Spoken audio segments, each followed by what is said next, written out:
Haglund, a Cessna 185. That one's loud. If you're here with us in Florida, plug your ears.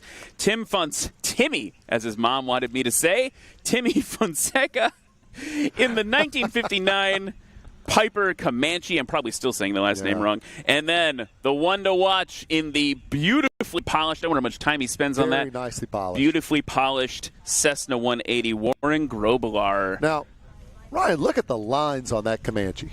Look at the that lines Comanche Look at the flow of that is something else. That is a beautiful, beautiful aircraft. That really is. And they designed that in 59. I mean, that is just a gorgeous, gorgeous aircraft, still flying today, and now out here showing us how it's done. I mean, just wonderful. He's putting the beans to that thing all through the competition, and again, not something you normally see, but we talk a lot about this. Part of what National STOL does is it gives you the opportunity to see what airplanes can really do. That's if right. You're following that POH, you're doing your due diligence on your proficiency. That aircraft, not something you think about landing in a short strip, but today it's going to be putting in really short landings, and it's an incredibly fast cruiser. So excited to see what happens in heavy touring in just a minute.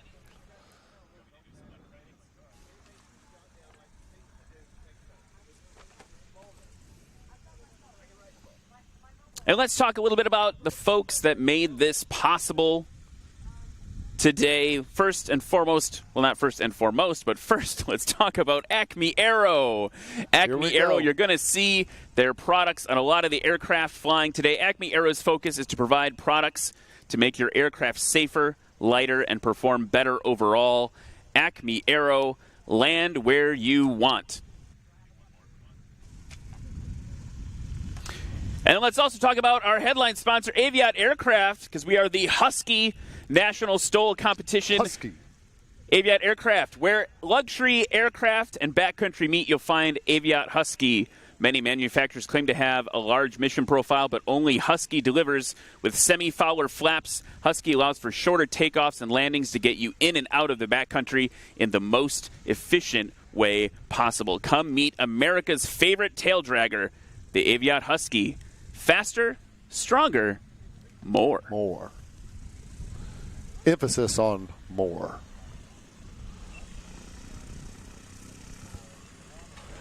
All right, folks.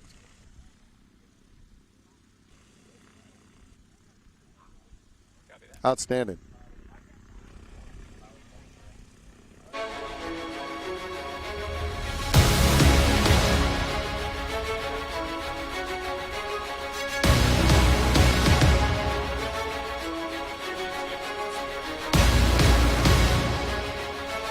Oh, it's playing.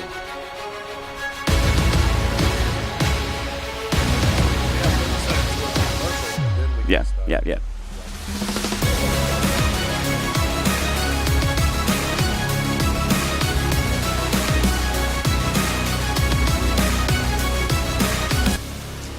Here we go. And we are back from commercial. Everyone in the crowd here, we got a crowd filling up. I see a cute little baby behind me.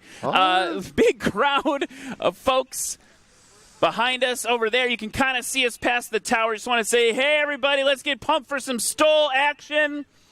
Av Geeks. They're looking at you like you're crazy. All my STOL freaks. That's a new hashtag I'm inventing. We got to invent STOL, hashtag STOL freaks. All right, here we go. The Air Boss has control, and Aaron Greer is lining up.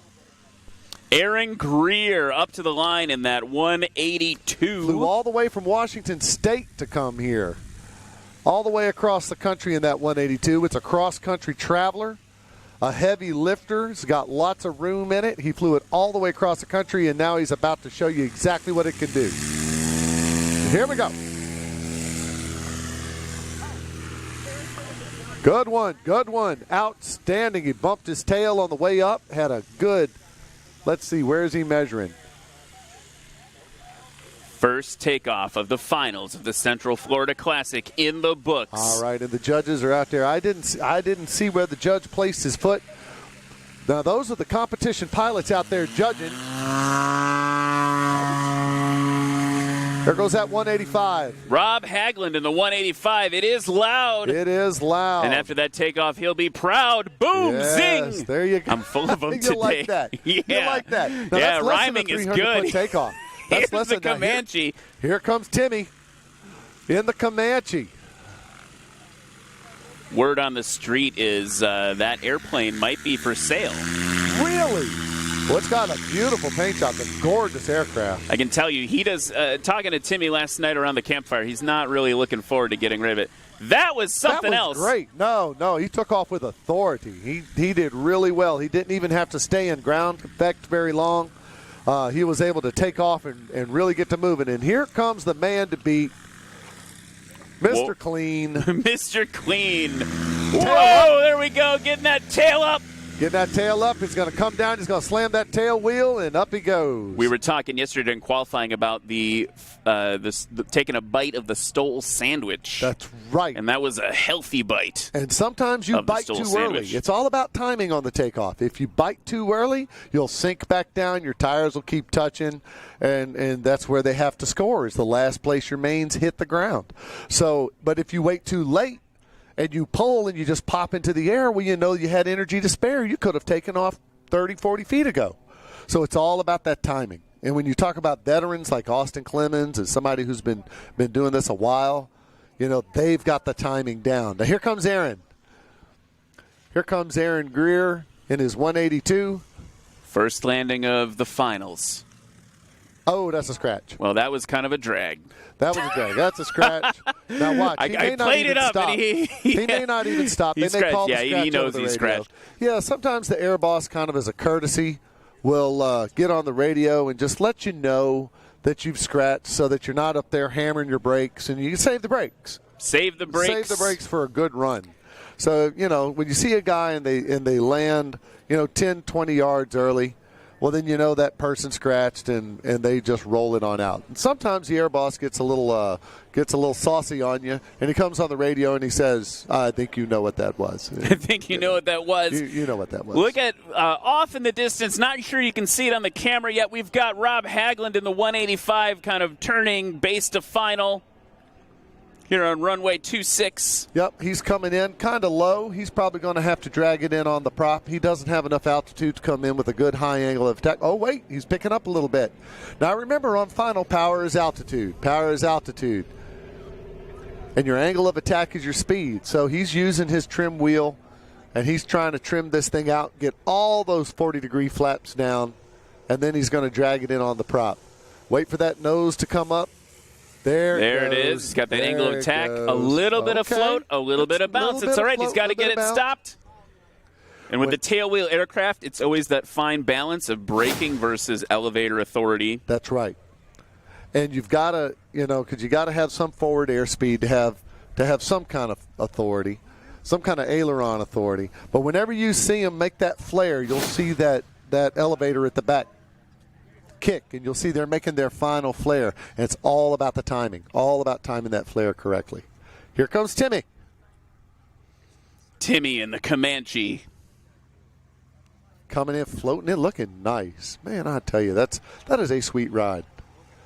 Look at how sweet that is. And he's chopped the power and... Oh! Ooh, he's thumbs up from the line judge. Thumbs up from the Eric line judge there. We do have a laser scoring system that triggers when a wheel triggers over the line. It doesn't necessarily mean it was a scratch. It's just saying, let's pay attention to this one. It did go off, but I think he was over the line there. I'm pretty sure he was. Are we going to get an instant replay? But as you pointed out yesterday, I'm optimistic. Always optimistic. Always I'm optimistic. A pilot. I'm always wanting the good score. Yeah, I'm pretty sure that was a good one. Now here comes Warren Grobelar, the man to beat. Had a good takeoff. Good, solid takeoff. Higher than the others. That's right. Adding some power right now. Higher angle of attack. Oh, scratch. No, scratch. Scratch for Warren on that one. That's a scratch for Warren. And they're going to let him know, and he's just going to keep on rolling because the score doesn't count. The score doesn't count. He can stop as soon as he can. It wouldn't matter. Right now, heading into round two, I'm wondering if you could talk a little bit about the strategy, because you're going to be competing in the next class. That's right. Very excited to have a special guest with me on the mics when you're up there. Sorry, not that I don't like you. Awesome. But what I want to ask you about is, let's say you do scratch first round. So first round, typically, you've told me in the past, That's right. people want to keep it more conservative. You want to get on the board. Well, now we've scratched. What's that for you in the cockpit? Well, it really messes you up because you want to get that first one on the books. You got to get on the books. And the reason Timmy's pumped. He's ready to go. He's waving to us in the booth there. He knows he did well. I mean, imagine a spot landing competition with that. It messes you up, Ryan. It really does. It messes with your head. It really does because you're like, you really want to get one in the Warren books. past the booth there. And here he goes, Aaron Green. There's Aaron Greer. So coming into the second round. No.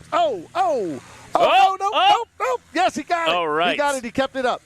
Did you see the wheel was just floating? Inches, He was in that just ground of flex. inches. And look, his stall warning horn was going off the entire time, guaranteed. And he was that far off the ground, but that's okay as long as he didn't drift back down and touch. Rob Hagland It's loud. in the 185. We had a bunch of these 185s competing at Lone Star STOL, completing the first season. Nice, very good. Very good. Solid takeoff. Very solid takeoff there. And here comes Timmy. Timmy with the tri-gear. Go get him, Timmy. Timmy gave me, because we didn't know much about the Comanche, he gave me some stats on that aircraft. Cruising about 185 miles per hour true. That is incredible. Here he comes, and good. Oh, no! See, now he's got to take a second bite. Now he's got to take another bite. So that's how you heard everybody yelling behind me, folks. That's because Tim, he pulled a little bit too early. He sank back down. His wheels bounced again, and you heard everybody behind me go, oh! That's because he pulled too early, and he had to take a second bite to let the nose back down, build a little more speed. Too early of a bite. Here's Warren. He's got to get one on the board. Tail up. Tail down. Good solid takeoff. Okay, now Warren's got a good takeoff. Very clean there. And now he's got to come all the way back around and get that good solid landing. He's got to stick the landing on the way back. So as these guys are up here in the pattern, let's talk a little bit about the pattern. So let's talk a little bit about what it's like to fly in a pattern with 6 aircraft at 500 feet. This is all very tightly controlled by the air boss. We take off, and there's 6 planes, for example, in my class, and we fly at 500 feet or less, usually less, very slow, like about 40 miles an hour. Here comes Aaron Greer, giving it a little bit of power at the end. Nose high, floater. Oh, that's a floater. But he's still going to get it. It's still going to be a decent score, and he's in the books. And let's remember, folks, that it's not about passenger comfort today. No. As long as you don't bend it, you're good to go. Absolutely not. It is not about passenger comfort. Ryan, we have a guest. We have a guest here with us. And everyone's whispering stuff in my ears right now. Here, I'll hand you this mic here, sir. Great to have you. Oh, it's awesome to be here. I got a camera over here for you. So you're kind of a big deal around here. Introduce yourself. Hi, my name is John Leanouts. I'm called Lights, and I'm currently the 10-year president and CEO of the Aerospace Center for Excellence and Sun and Fun. That's a huge deal. Thanks for having us here, hosting the Central Florida Classic with us in this. You've got this kind of like pre-Sun and Fun little get-together. I don't know if you want to talk a little bit about what people are doing out here today. Well, here comes Rob in his 185. Here we go. Bring your nose up, Rob, nose up. No, scratched it. That's a scratch for Rob. Sorry. Too bad. Well, hey, no, we're doing this because it's the coolest thing on the planet is to come down to Florida in the wintertime when everybody else is in their thermal underwear, muckalucks, and their ski caps on, gloves, freezing their heinies off, and we all are down here in shorts and T-shirts enjoying what is the most fun you can do with your clothes on, fly airplanes. That's right. Absolutely. Flying some cool airplanes. Speaking, have you ever seen a Comanche in a STOL competition? No, this is my buddy Tim. He's one of the millennials. I've known him for quite a while. He flies for Envoy. He's a first officer flying on RJs, and he is flying this Comanche like nobody I've ever seen. Whoa! Saved it. Look at that. He had to give that little bump of power to get over the line, and that's going to cost him on the landing Yeah, he's distance. all the way at the end there. Oh, man. He's not even care. He's not even going to But he's stop. competing. That's the coolest part about this. Anybody can compete. We actually, some of our Lakeland Aero Club high school students who are 18 and 19 years old, they're out here competing in their Cubs. So this is just the funnest experience for young men and women to learn how to really operate an airplane at this very edge of the envelope. Yes. So it is much more fun. As a competitor, I can tell you it is as much fun as you can have with your clothes on. It is a blast. Absolute blast. Look how high Warren Grobelar is coming in here. Warren's coming in super high. Looks like he's got a good approach set up. Oh, but now he's falling down. He's falling down. The air fell out from under him, so he's going to put a little power in to get over. Easy. Look at that. Outstanding for Warren Grobelar. He is going to be very happy with that. A little more than 200 feet. So I want to add, because if I'm not mistaken, you were a Navy pilot, correct? 27 years flying fighters off carriers. Okay, so as a former carrier pilot, do you want to grade that last one from Warren? Was that... He did work out really well on the USS John F. Kennedy without even using the arresting gears. You know, we got about 300 feet of landing area out there, and he would have done it easily at 150 feet, so he would have qualified. Wish me luck. I'm going to fly. Oh, man, give it your best. I'm sure you'll do really wonderful. So, Lights, before we move on to the next class in a minute, I'm just wondering, anything that people should look forward to for Sun and Fun in a couple months? Yeah, well, obviously we got the Thunderbirds are going to be back this year. We're going to have the F-35 putting on a demo. And hopefully this year our Warbird collection is going to increase dramatically. There's a new Warbird owner up in Ocala that'll be bringing down a bunch of his equipment. So it should be really wild and exciting. We're looking forward to having a really large crowd, just like we did last year. This current year, 21, was the biggest year ever in the whole history of 47 years of Sun and Fun. Whoa. So we're expecting to top that. Our advanced ticket sales right now are eclipsing last year's. So we're on our way to a super year. That's excellent. I'm looking forward to it. I've been at Sun and Fun for 26 years, all right? So this has been, for me... Congratulations. Well done. We appreciate your support. Well, I appreciate what you've done. I mean, this is your last year with Sun and Fun in your current role. We just want to say it's been an honor to have you as our leader, and it's just been amazing to see what Sun and Fun has become under your guidance. Well, thank you very much. We're all very proud, staff and volunteers. Yeah, that 185's got some... It's got some guts. Yeah, it does. And so, but the reality is we were able to do something we never thought we could do. We built this incredible Skylab for youth education, and we're engaging and helping more young men and women get into the world of the sciences and through aviation than anybody else on the planet. So we're thrilled to have set the standard, and now they're all copying us. We can't wait to see what happens next. Now we've got Timmy Fonseca taking off in that Comanche once again. Keep it off the ground this time, Timmy. Lights, thank you so much for being in and joining us, saying hi with us. It's an honor to. I can't believe I've never met you before. Oh. It was like I met a celebrity on the stream today. You got to find a place where they serve margaritas. You're going to find Lights there. Get yourself over to Coconut Flyers any one evening during the fly-in, and I'll be standing around there telling war stories with all our aviation buddies. I can't wait to do that. As the man with the most traps in the U.S. Navy, he has some good stories. He knows all. He's got like your baseball card or something. You gotta have a card for everybody. You get my book? You must be reading my book. Good to see you, John. Thanks, Pleasure. guys. Thank you so much for really coming appreciate on. what you're doing. You guys are doing an awesome job. Thank you. Have a great day. And you might have noticed a voice changed while we were chatting there. Eric Farewell's here. I got back. He got back. Aviator, paramotor, pilot of like he flies all the things. All the things. I brought the right T-shirt Brought today. the right T-shirt for it today. And we are getting ready for the final landings of the heavy touring class. Eric Greer bringing it in now, dragging it in nice and low. We've got some really switchy winds again today, so these guys are really having to battle it out with flags in both directions. He saves the scratch, big bounce, bit of a float. You lost half of your pole. And he gets it stopped.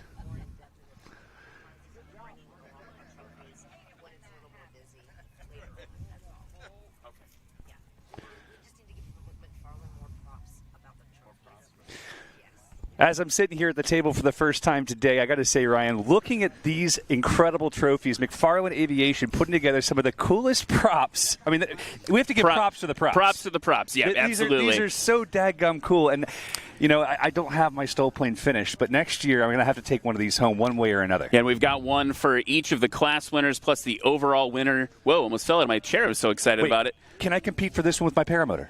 I don't think so. I don't think we have a paramotor class. I mean, with the wins we have today, I might be able to get like a 3-foot total score. Well, and we might see that a little bit later. We're hoping to around noon. Yes, sir. All right. Rob Hagland coming in on short final right now, currently in third place, unofficial results, with 621 feet combined. Aaron Greer, who just landed, 549 ahead of him. Kind of floating that one in, keeping the power in a little longer than I'd expect him to. Not as heavy on the brakes as his first attempt. 621, again, was his first one. Tim is now on short final in that Comanche, making history as the first retractable gear plane in this category. I should qualify that. We have had some amphibs, some amphibious aircraft that have had retractable gear, but first straight retractable? That doesn't really make sense. Here he is, short final. Best score so far, 657, so just nipping on the heels of Rob. Off the power, got it past the line. Heavy on the brakes now. Keeping it straight. A little bit of sliding there, but he wants it. Oh, he is absolutely on fire. Kicking up the dust and watching the gear decompress after he was off the brakes was something else. We'll go to the replay here.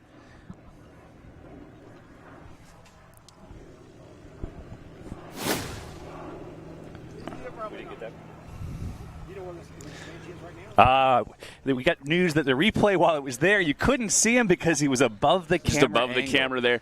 Warren Grobelar, 456 on the scoreboard so far. I think Warren just got some wind that might benefit him greatly for this landing, and he's wearing the number of one of his heroes, 9-time world champion Valentino Rossi, helping him get it over that line, heavy on the brakes now. I love that Warren put Valentino's numbers on his plane. I just think that's one of the coolest things possible. So Warren, very consistent with his takeoffs today. 210 on the first one, then 206 and 206 after that. He did have the DQ on the first landing, 250 feet for the second one. We will see where that ends up in terms of our unofficial results momentarily.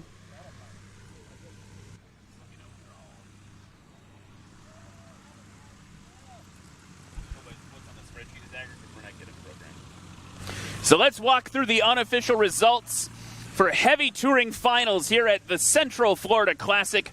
Warren Grobelar, a little bit longer today than yesterday, still in first place, 406. Our friend Aaron Greer, 549. Rob Hagland, third place, 621. And Timmy, the Comanche pilot, fourth place, only 30-some-odd feet beyond him, 657. 30. Thanks for doing the mental math. Between. I mean, when you look at a true backcountry airplane, the 185, competing against a Comanche, a family cruiser designed for high performance, seeing someone be able to bring that airplane in that slow and get off the ground that fast, it's just a joy. And you can see the joy in his eyes right there. But, guys, we're going to be pulling up now for our next class with Matthew Peterson. And while we've been chatting, Matt Peterson is off the line for light touring class. Warren's got to be happy. He's going to be getting one of these props. So Matt Peterson, who's just on the mic, he's the first one off light touring class. And I have to say, watching that takeoff, I used to own a 56-172, and my takeoffs never looked that good. So really nice, clean liftoff for our friend Matt, getting off the ground and starting off our light touring class beautifully. So let's talk a little bit about classes, Eric. And I think, you fly all the things. You're probably a good recap for everybody else at home. Heavy touring we just watched. These are our heavy touring planes. Aircraft gross weight of 2,500 to 3,600 pounds. Light touring, this is what you might have done your training in. A 172, a 150. We had an Aerobat at Lone Star STOL. We've got a Maul here today, a Cessna 140. 180. Look at this. Got a Cherokee 180 retired. With wheel pants. With wheel pants. The retired UPS pilot there, Jeffrey Abrams. So these are aircraft 2,301 to 2,499 pounds. So what you're going to see today is we're basically going heavier to lighter. And the landings actually don't get that different depending on, the heavy touring sometimes a little bit longer, light touring a little bit longer, but all kind of in the same range, which is kind of crazy when you think about the lightness versus horsepower equation, which we'll talk about more later. Gotta love watching all these different aircraft performing in such an incredible way with pilots at the helms who've been training and working so hard to be able to deliver on something that, you know, maybe you don't normally see, like a Cherokee 180 taking off at 250 feet. I'm going to make another pun. As a former UPS pilot, he definitely delivered on that takeoff. Brian's dad jokes, guys. They're on point today. And we've got our Maul M5210C, piloted by Trevor Otto. Tails off the ground. We'll see him pull and leave the ground around 225. Trevor Otto, again, flew all the way down with his family from Verona, Wisconsin. And yesterday had a lot of DQs, got one in at the back end, and was able to get on the board, kind of upsetting the general assumption of where he'd place for qualifying. So we've got Andrew in the Cessna 140. Now, 140s have a special place in my heart because it's one of the airplanes that I had my first solos in. My uncle owned one, and now I own a Cessna 120. And right now I wish I had flaps because this takeoff just around 300 feet is making it look pretty simple. Absolutely. Very clean there, and also clean aircraft. I can't stop with the puns. I'm out of control. All right, Joel Dobson. Now, second place. He is coming out of qualifying, was in fighting distance of Jeff Pohl.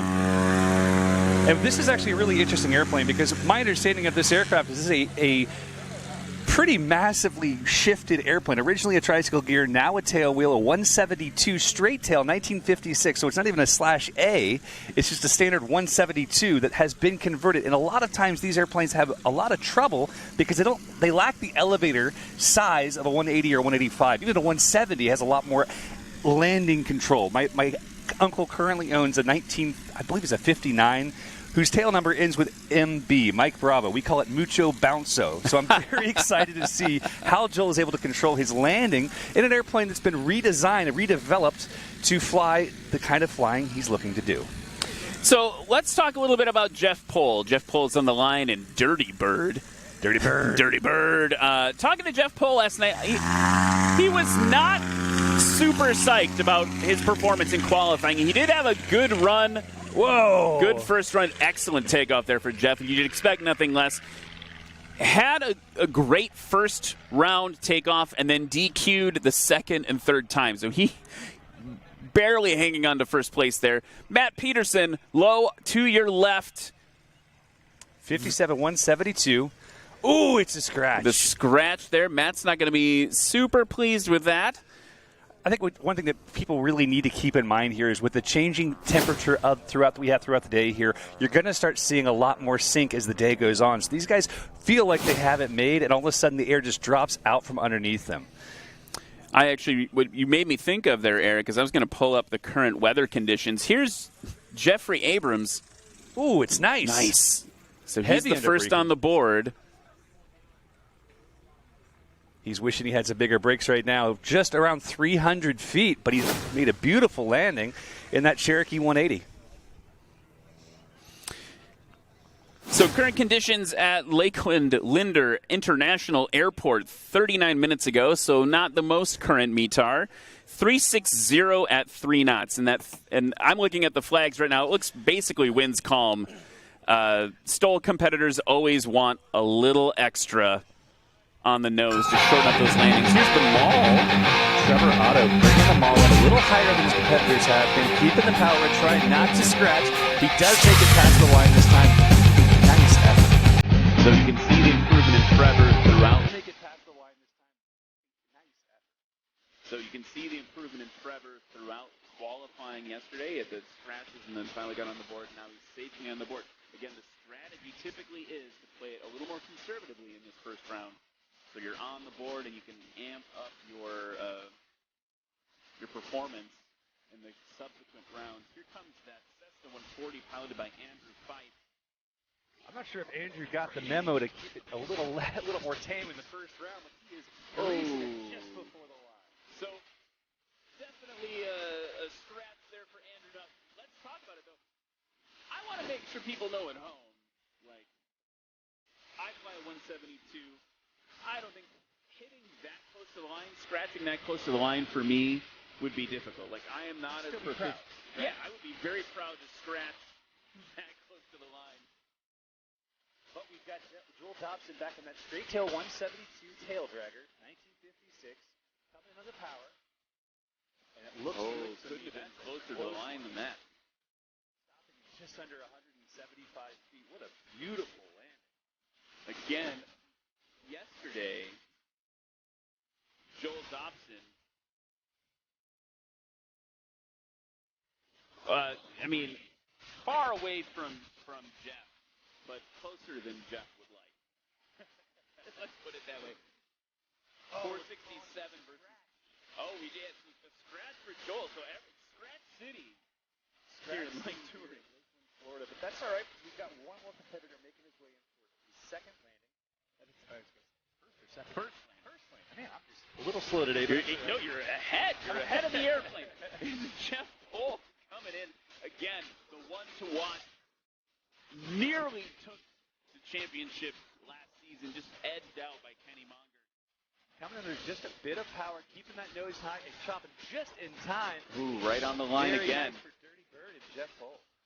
And look how short he landed that. 125 feet. Oh. Yeah, somewhere between one. I'm gonna say. Let's see who's right. 140. You think one? I was gonna say 135. You have more faith in him than I. So here's where things stand. We'll get Jeff Pohl's scores on the board in just a second.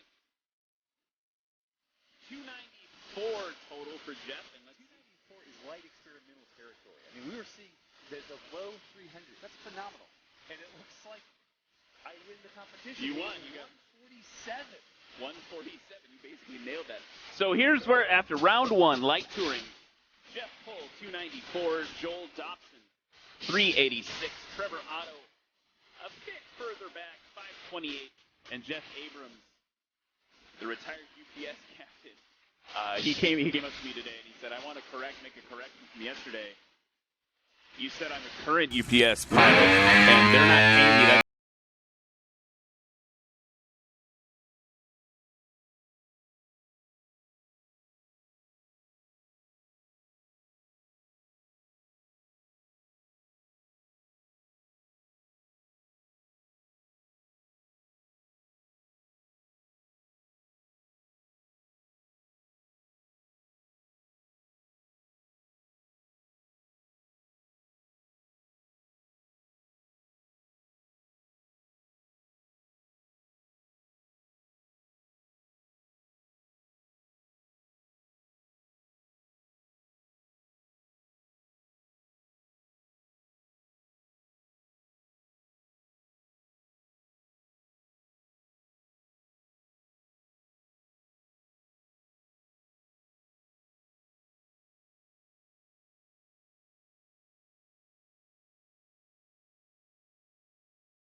performing airplane here. But as a pilot, the man is obviously dialed in with the airplane. You know, before we were all gushing all over the Comanche from the heavy touring class, Jeffrey Abrams was the one I would always talk about. Wow, look at that. You could probably get that thing into Johnson Creek. Like, we don't think of that type of performance out of a Cherokee or Even a Comanche. Even a 180. I mean, a Cherokee 180 is an admirable airplane, but it's still an airplane that was designed for flight schools, not to be flying on the backs of riverbeds. Higher angle of attack there on the Maul. It's very interesting to see this second round. All these pilots were just being a little bit less aggressive. They're running to make sure there's no scratches this After time. all those scratches, yeah, everyone's want to make sure that they're on the board.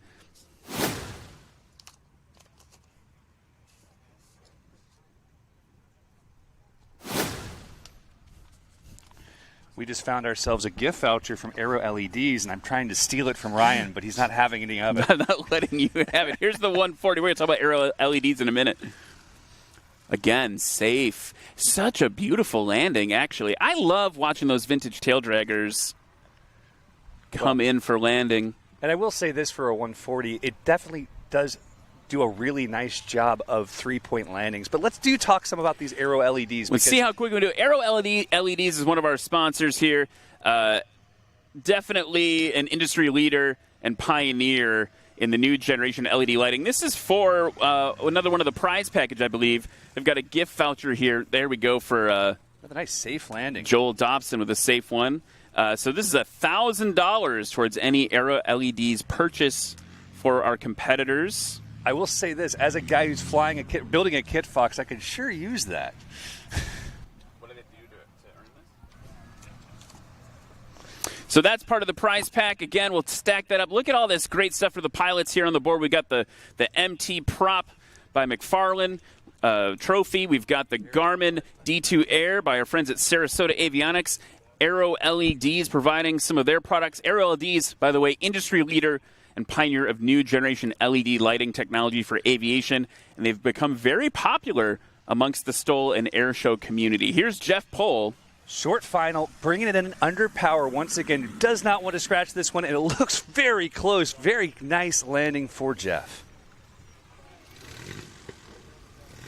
You know, as announcers, we oftentimes will sit there and rehash in our brain words that we overuse. I think my word today is nice. I'm going to try to say nice one more time.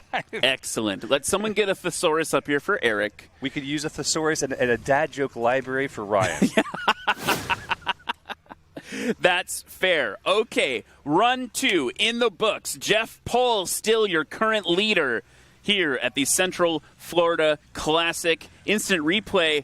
Woo, close one. Very close. Within about a half an inch. I think that's going to be going back to the judges to make the final call. Thumbs up from the line judge. Reviewing it in the booth right now as Matt Peterson takes the line for run number 3. So Jeff Pohl, first place, 294. Joel Dobson, not as tight as yesterday, 482. Trevor Otto, 528. Matt Peterson, 638. I think we're going to see Joel really start to try to work in these landings, try to start dialing it in, be a little more aggressive in this final round. He definitely has the takeoffs in a point where he is competitive with Jeff, but we just got word back from the judges they're going to have to call it a scratch for that last landing, which is really disappointing to me because it looks so close. It looked really, really close. Absolutely. Third round and final for this class. It's going to be quite the run to see if we can see Jeff dethroned by one of these other gentlemen in that particularly beautiful 172 taxiing by now. That 172 is just not, like we were talking before, just it's non-standard in what you'd think of. Jeff, I think Jeff thinks he nailed that one. I'm pretty sure Jeff thinks he just won. He just gave us a big thumbs up. Matt Peterson, final run for him in Central Florida Classic. Now, I don't know all of these airplanes as well as I'd like to. This is my first event with you, Ryan, but hopefully the first of many. Is he running an 0300 in that 172? Do you know? I have no idea. See, this is the information we need. We need to have some good spreadsheets. We'll get some more spreadsheets for the next one. But let me tell you this. I have talked to him about that. It's basically stock. Right. Matt's airplane, and he's debating about grabbing another 172 so that he can get it all set for STOL, because that one is so cherry as a stock aircraft. Well, I have to imagine he at least takes the seats out, because there's an amazing amount of weight you can shed in those. And if he does build one purpose-built, like we've seen the 170s purpose-built by Milne Pidcock, the amazing amount of performance he's able to get out of a quote-unquote bone stock 170 is truly Correct. amazing. Trevor Otto. I'm rooting for him as a fellow Wisconsinite. Came down from Verona, Wisconsin with his family, like we talked about. Wife and 2 kids. That's a heck of a trip to make. In a mall, no less. I mean, that's not exactly the airplane you choose for a long-distance cross-country, generally, but at least you have the space for your whole family in that massive luggage compartment that you can actually take everything you might need. Andrew Fife lining up with that beautiful 140. Again, these airplanes have such a special place in my heart. I'm just excited to see this competitor really pushing it as far as he's pushed his polishing. Yeah, and I always wonder about that. How much time are you spending on that polish? Well, for perspective, my RB6 had a polished elevator, just the elevator. It took 4 days to get the paint off of it. With 5 people working on it, we got it polished in 2 more full days. Okay, that's a lot of effort. So if you own a polished aircraft, maybe the key is to have some kids. Yes, put them to work. 100%. Growing up, I got to fly a bunch of really cool old airplanes like the Ryan PT-22, and having to polish that after every flight was double the amount of time you flew it, you polished. At 172, that time was so loud, I have no idea what you just said, but I'm sure it was really poignant. Oh, 100% the most amazing thing you missed today. There goes Joel Dobson off into the wild blue yonder. He is going to be gunning for Jeff Pohl, who's at the line right now. Jeff coming off a DQ on the run, too. I don't know if he knows it. And Jeff, by the way, super consistent with his takeoffs. Takeoff 1, 147. Takeoff 2, 146. Let's see if we get a 145. He's just counting down all the moments. Last time he used a little more aggression, dives the nose. Again, same exact plan there. Looks like we got an even shorter takeoff. We were talking a little bit last night over adult beverages about these aircraft, and one of the things people are talking a lot about is the safety factor. Being able to land that short, even if you're not doing like a full STOL landing, just like really makes the safety factor of the airplane higher. Here comes Matt. A little bit of a wing drop there. Oh! I'm going to personally call that a scratch. I saw some grass. You know, we have to really dive into the rules here, because I definitely saw a blade of grass move, but I didn't see the earth move. Does a blade of grass count, or is it the earth itself? We'll have to check the rule book for that. Here's Jeffrey Abrams coming back in with that Cherokee 180. He's been incredibly consistent, and once again, just past the line, heavy under braking. Look at that left wheel start to shimmy just a bit as he's locking him up, trying to keep this thing as short as possible. And that's a good landing once again. The less you give up to the line, so to speak, the better off you are. So it's twofold, right? We've got to get our aircraft down as close to the line without being before it, and then we need to get heavy on the brakes to stop. That's maybe the difference between this and what you'd see at home, your home airport with a standard spot landing contest. Typically, you're not measuring stop distance in those contests, but the rest of it, very relatable. Coming in under power, really high angle of attack this time for our maul, and the tail wheel's down before the line, but that's okay because the mains made it after. Yep, and that's the other big rule question we get a lot is what wheels do you measure from? We measure from the main wheels. So on that maul tail wheel aircraft, it's those front wheels, as you mentioned, Eric, and then on Jeff's plane, the Cherokee, the rear set of wheels. Again, the main wheels on the back. If we saw his third wheel touch first, we'd probably be a bit concerned. That's true. It's a little bit different situation. Dragging it in. Ooh, I'm going to guess scratch on that one. It was a really nice approach, though. He kept it stable. He kept it really light on the power. Yeah, you could see the dust of the line kick up from him rolling over it there with his main wheels. Okay, so Joel Dobson, currently 482 feet to Jeff Pohl's 294. So he's going to have to do something pretty aggressive here I think we sneak might up in the see first that out of place. Joel today. He's hungry for it. You can see that he had it so close in his first run. Oh, once again, another scratch. But that was the aggression we were looking for that 150-foot stop. That's the kind of aggression we're after. Disappointing to see it scratch. Disappointing, but that all but guarantees.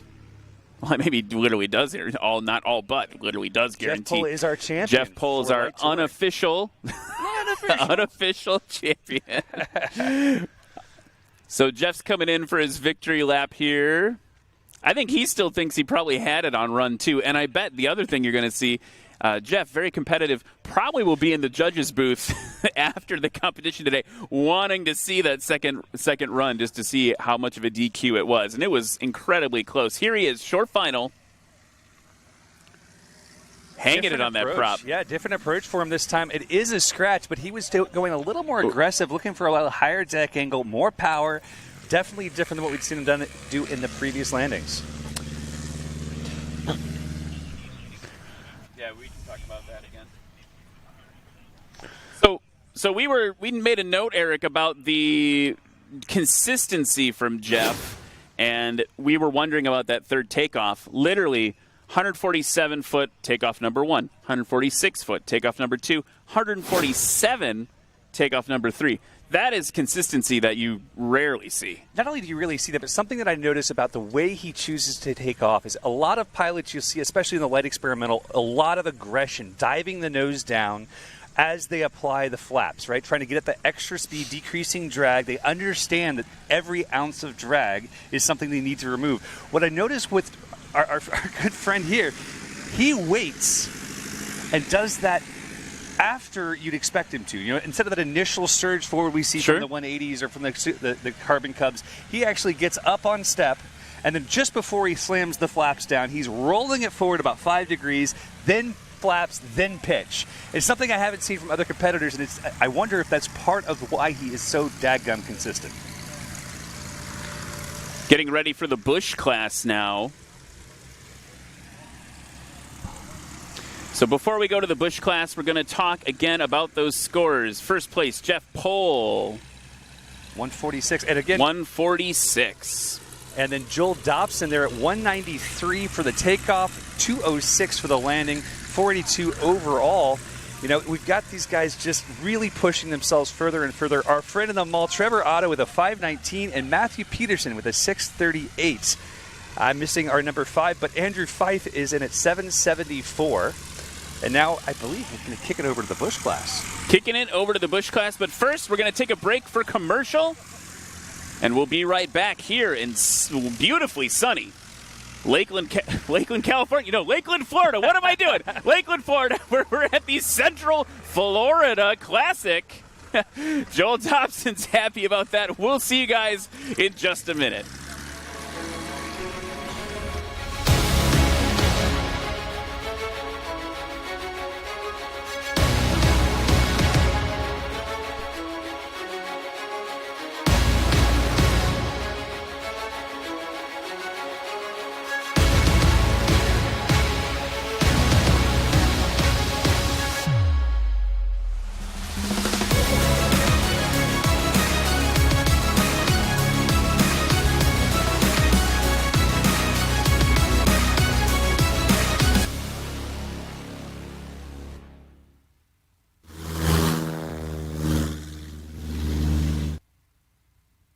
When it's time to recover and paint your fabric-covered aircraft, look no further than AirTech Coatings.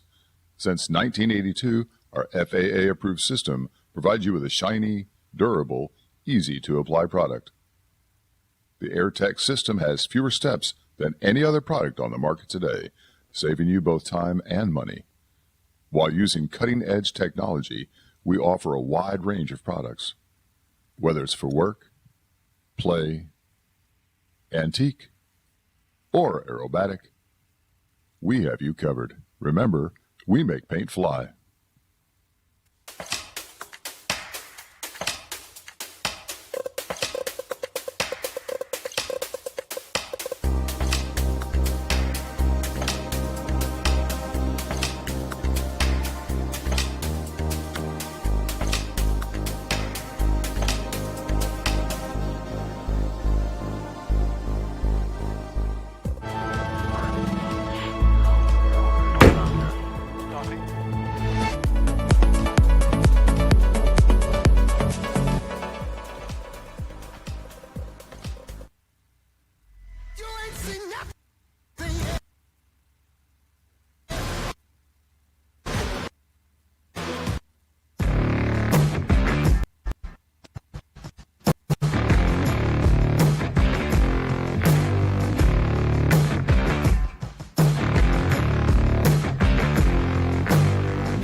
Yeah, I got that right turn. We're good.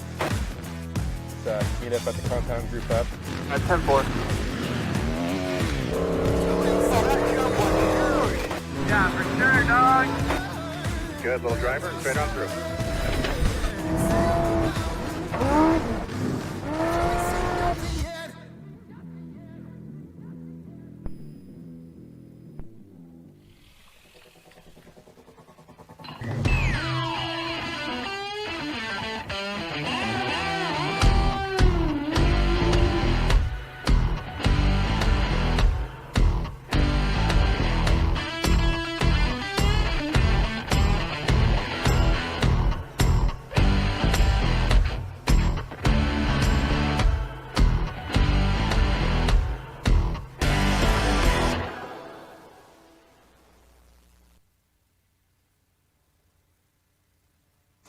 And welcome back. We said we weren't going to do this. We were like, what's going to take it? We are back here, Husky National STOL Central Florida Classic. I'm Ryan Dombrowski. I'm Eric Farewell, and we're excited to be back because we're here with one of the more exciting classes. Not that they're not all exciting, but the Bush class in itself is just awesome because these are airplanes that were designed to do this in the backcountry, and a lot of these pilots have a lot of experience in that backcountry, actually operating off of unimproved strips, gravel bars, etc., trying their best to get food to people who need it, mail, etc. So I'm excited for the Bush class. What about you? Well, let's talk about who's lining up here. Austin Clemens, first in the line, the boy wonder, 18 years old in the Aviat Husky. Different what he has competed in the past. It's not his typical reversible thrust aircraft. It's his uncle's aircraft because he was able to get it sorted out. His main aircraft is down for maintenance.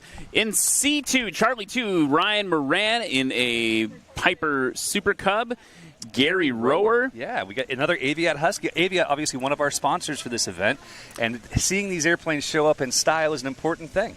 So you got Sean Francis in a beautiful 2021 Husky. I've heard that aircraft is for sale. It's also the cover girl of the Aviat Husky calendar, the 2022 calendar. You can't fault them for that. That is just a beautiful airplane. Beautiful aircraft. And then Colin Kosubinski in a Super Cub, bringing up the end of Charlie 5. And then we actually have a sixth aircraft in this lineup. It's Henry Pinder from the light sport category. Two pilots are sharing that aircraft.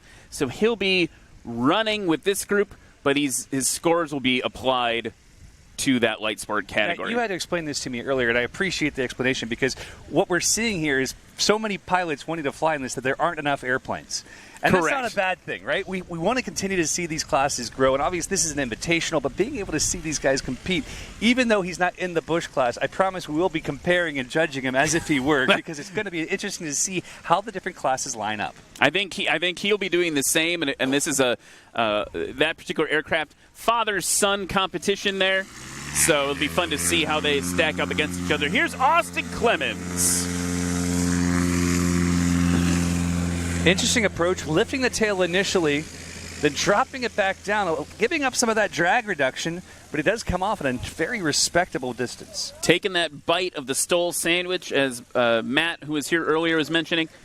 You're going to see Austin, again, a very consistent performer, but he's in an airplane he's not used to. PA-18 Super Cub. That's Ryan Moran. Slamming the tail on the ground, but clearly a really nice, consistent nice climb. deck angle on that one. Getting it off the ground. Just enough to be exciting, but not enough to make anyone concerned. Absolutely. I mean, we don't get style points here. We only get footage points here. Interesting approach here with the Husky. Again, we see a tail off the ground quickly, but it didn't look like he locked his brakes before bringing in power. I don't think it really mattered, though. It was off around the 175, 190. So that's Gary Rower in that red Aviat Husky. And then here's the cover girl, Sean Francis piloting that brand new 2021 Husky. Oh, look at that rotation. Again, slamming the tail on the ground, allowing to get as much lift under those wings as possible. And I think what you're going to see, we talked a little bit, as we get more and more into classes that are mostly tailwheel aircraft, we talk a lot about how do they time that out. And I know Jay Stanford, we're going to see in the next class, does it by singing a little song to himself. And then they tweak after the first run. They're tweaking the timing. Look at that. just nursing it off. Those bush wheels just barely off the ground there. You gotta love watching that happen because what they're doing there is they're using ground effect to their benefit. You know, he's definitely slower than the airplane should be flying. If he was at 50 feet, he'd never be in the air, right? But at that perfect moment, just using everything he can. And here's Henry Pinder from the light sport class. Again, that class, horsepower less than 108 and no flaps. So it's a very different aircraft than the rest that we've got here. And look at that, Austin, as if on cue, short final off in the distance. I asked him about the airplane last night. He said he has two gripes about it. One, he's not used to the prop. It's a different prop than what he's used to flying. And two, he said maybe the bigger complaint, there's no dog on the tail. It is a challenge when you change things up, especially a propeller. Most pilots may not realize the amount of a difference that a prop can make, and not having his reversing ability there, stopping at just about 180 feet. And that reversing ability wasn't always a advantage for him because there's an extra amount of workload for Austin when he was using that aircraft in terms of getting it all timed out. Low and to your left, here's Ryan Moran in the Super Cub. Coming in under power, keeping the tail down, Ooh. and nice. I think he made that one clean. I think that was clean. I would be astonished if it wasn't. Again, the tail wheel can hit before the line. We're just measuring from the mains. Here's the replay. Beautiful. Nice control. No white smoke. That's right. No dust. Just in the air. That said, you know, we see a lot of these pilots, particularly in the lighter classes, who are actually bringing it on the tail purposefully, maintaining that aggressive deck angle so they can use the braking of the fuselage, the braking of the wings, really allowing aerodynamics to do as much work as possible. Another clean one with the tail wheel. I think maybe touchdown before the line again there. That's Gary Rower, stopping things up at about 275. Some of these guys are having a little bit more of a struggle, I think, largely because we see all our wind indicators are pointing different directions. You know, there's definitely a possibility of landing either in a thermal or sink, or even flying in what you hope to be an upwind and actually a downwind landing. Yeah, we've got a little bit of a tailwind according to that flag. We've got crosswind according to that flag. We've got a headwind according to that flag. Here comes Sean Francis. Oh, that's right on the line, but was he over it? He's getting that braking sorted out. A little bit of fade to the left. In that case, folks, what you'll see, we've got a go around because the runway environment wasn't clean, so that'll be Colin Kosabinski's going to go around and keep things safe for everybody. That's why you got to practice those, by the way. I don't know how many pilots remember to practice their go-arounds. You got to make sure you got that in the bag. It sounds silly, but there's little things like practicing go-arounds can make all the difference for your safety. You know, I found myself forgetting to put the carb heat in. Stupid little things that you'd miss if you're not consistent. And to me, consistent's flying 250, 300 hours a year. And most pilots don't get that opportunity. So no. I try to force myself to do stupid little things like go-arounds to make sure that I can keep myself and my family safe. Henry in the light sport. Is it Henry? Yeah, Henry Pinder. Henry Pinder. That's a legend Cub. He mentioned to me, I believe it was Henry who came up, one of the light sport pilots came in. Yesterday we were talking about whether or not they all have the legend Cub clones. They're not perfect clones of J3s. They're inspired by the J3, same wing, a little bit wider fuselage. And I think yesterday we were talking a little bit about, well, do they have toe brakes? They got to have toe brakes. He said, no. Toe brakes are for sissies.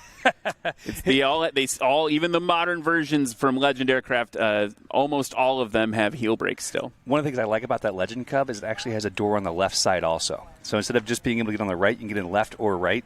And when you drop both doors down, they make the world's best stall horn because as soon as you start to stall, those doors start to float right back up. Float right up, you. Sure. Yep. Okay, here's Colin coming back in after the go-around. That 1983 PA-18 looking gorgeous. That's good. That's really clean. Heavy under braking, getting that tail down and stopping just about 200 feet. It's funny. It's almost routine for us after the first season of the Husky National STOL Series. It almost feels routine, but I want to call out just how incredible these landing distances are. I mean, any aircraft, folks, if you're a pilot or thinking about becoming a pilot, I hope you can recognize the proficiency and the skill that goes into landing the short. These guys are making it look easy. Austin's happy with his first one. Just gave us a thumbs up. And we also, I should say, guys and gals. That's right. We were here almost a year ago for Sun and Fun. We had Jaden Newman. At 17, just tearing it up. Absolutely. In a Carbon Cub. Incredible to watch these new young talents showcasing what they can do.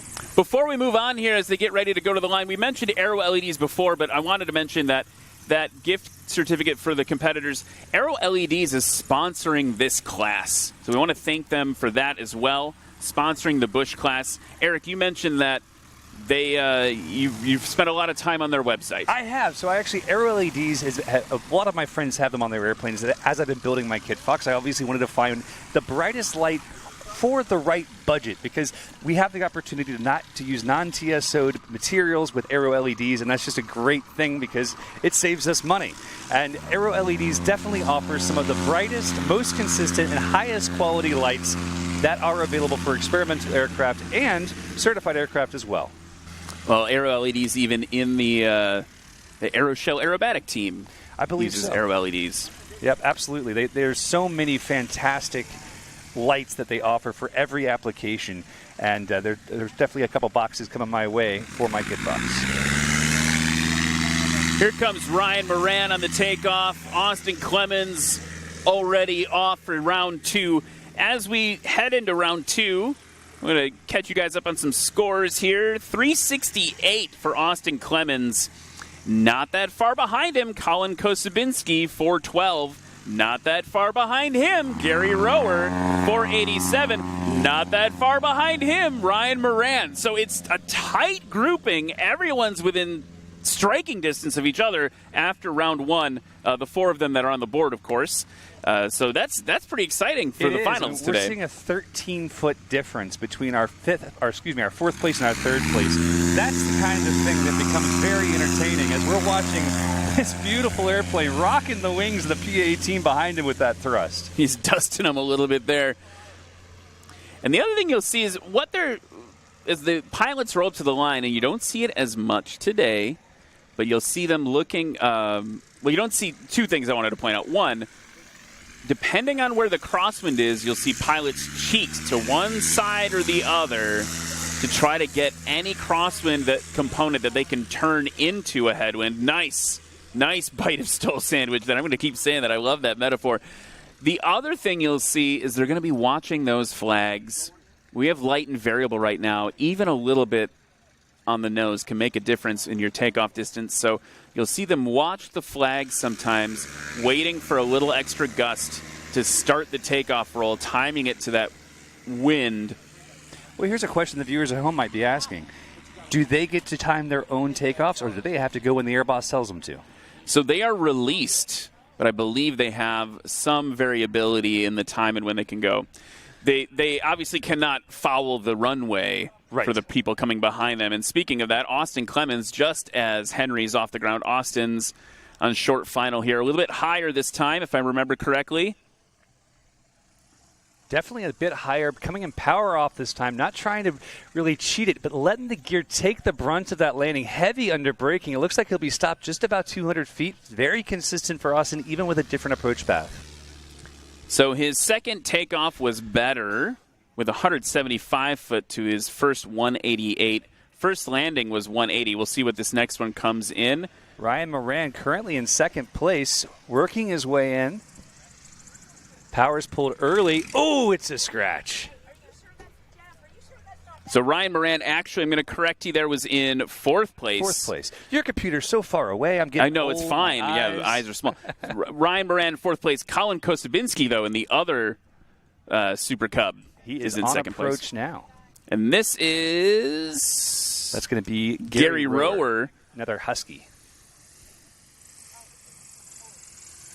Gary taking a consistent approach. Okay. That was beautiful. Nice. And notice how slow he was over the line, right? He timed that just right. Not as much energy to bleed off into the brakes when you get things lined up that nicely.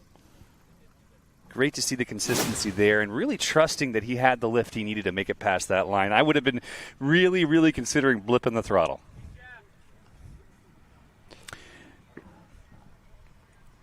While we wait for, let's see if I can read this fast enough. Let's talk more about McFarland Aviation. We've been gushing all over the props on the tables here. McFarland Aviation is committed to safety, quality, and value. They specialize in providing affordable and high-quality FAA and PMA components. Ooh, a little late there on the power. A little bit of goose there for Sean Francis. So McFarland, that includes things like door and flight control cables, push-pull controls, cargo and seat rails, many other unique products for the broader aerospace community. No matter what you purchase from McFarland, you can rest assured that you're getting the highest quality product at the lowest price. Really close to the line there. Close. I'm wondering if his left tire may have touched, but it was really nice. That was Colin Kosubinski, third place with 412 heading into that. We'll see what the new score updates. Let's check that replay right now. It looks like there may have been some movement on the left main gear. We'll see what our line judge says. That's just over the line to me. Thumbs up from the line judge. And it's good from the reviewers in the booth. Here comes Henry, light sport class. Again, competing in a different class. Got a bit of a float on that one. Again, I think these wins are just being a little more challenging with their lack of consistency. Obviously, when he took off a few minutes ago, we had nothing, and now we're looking at about 4 to 6 miles an hour down the runway. And Matt was telling me yesterday, and I'm sure this applies in paramotoring as well, and we're going to talk about that a little bit more later, but we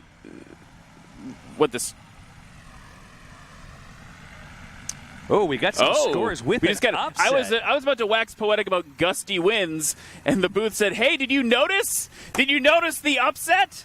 Colin Kosubinski ahead now of Austin Clemens."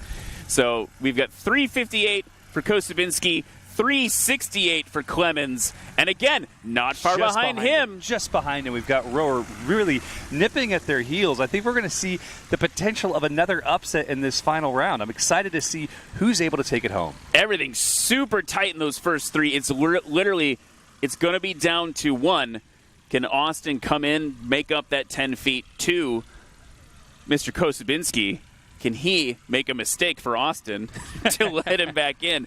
And then what maybe my money's on, and maybe what your money's on too, is have Gary Rower just come in and come up from behind and take care of all of them. I think that Rower has such an opportunity here to school the youngins, and that could be a good thing too.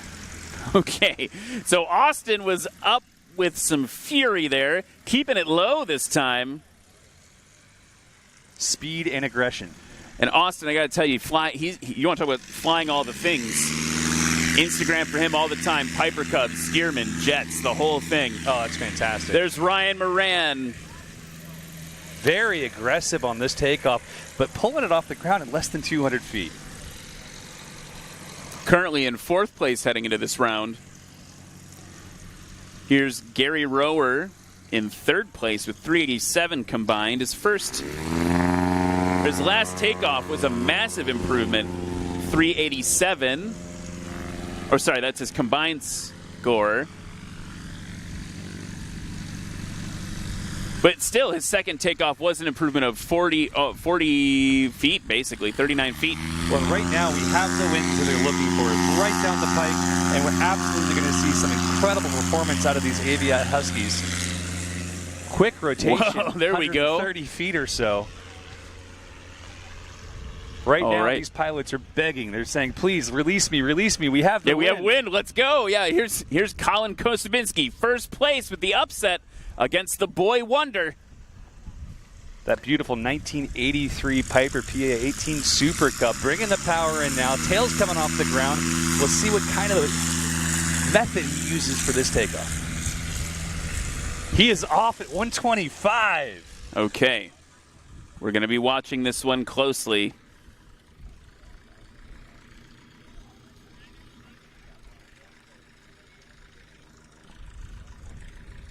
They're making their downwind legs a bit faster than they were before. We've already got someone on final as our final competitor takes off in that light sport category, sharing airplanes with his son. Looking forward to seeing that father-son battle build it out. So I just got the takeoff numbers in for Colin. 147 on that takeoff, so a 40-foot betterment from his second takeoff. 146 though for his competitor. Yeah, so Austin Clemens 1 foot shorter on that takeoff, and here we go. Austin's got to shorten this up by 9 feet, basically. 9 feet between them, but he without a doubt has much better conditions than he did last time. One little bounce, he's going to get heavy on the brakes. That was almost sub 100. That was a fantastic performance for a Busch Class airplane. Yeah, that wind makes a big difference. Look, landing number 2 was 209 and 118 for this one. So Austin Clemens currently back in first place. These are the kind of battles we like to see. This is really pushing saved hard it there. as they can. Not quite as heavy under braking here. Ryan Moran, who we thought could take it all. So Austin Clemens with 264. That's a dramatic increase for Austin from the last round. Gary Rower now short final. Working with the winds. You can see those wings moving a little more than they have been in the past. A little more power. Oh, he almost had that. Just a touch more power, a touch earlier. That's a scratch for Gary Rower. That's going to keep him in third place. Here comes Sean Francis, currently in fifth place. I think we're all really excited to see Colin, who's on left base right now, just behind him. That's the fight for the title, my friend. We were looking at the fight for the title in the next landing. And it's interesting because a lot of that difference, I think, for Austin had to, obviously some technique applied, but he was probably very grateful for the wind. And now it's a question of timing for Colin. Will the wind stay to help him get back on top? Here's Sean.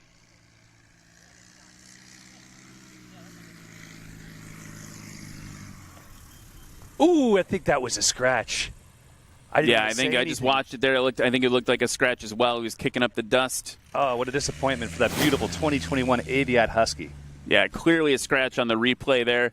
Okay, here's where we've got it all on the line for Colin Kosubinski, temporarily in first place against the favorite, Austin Clemens.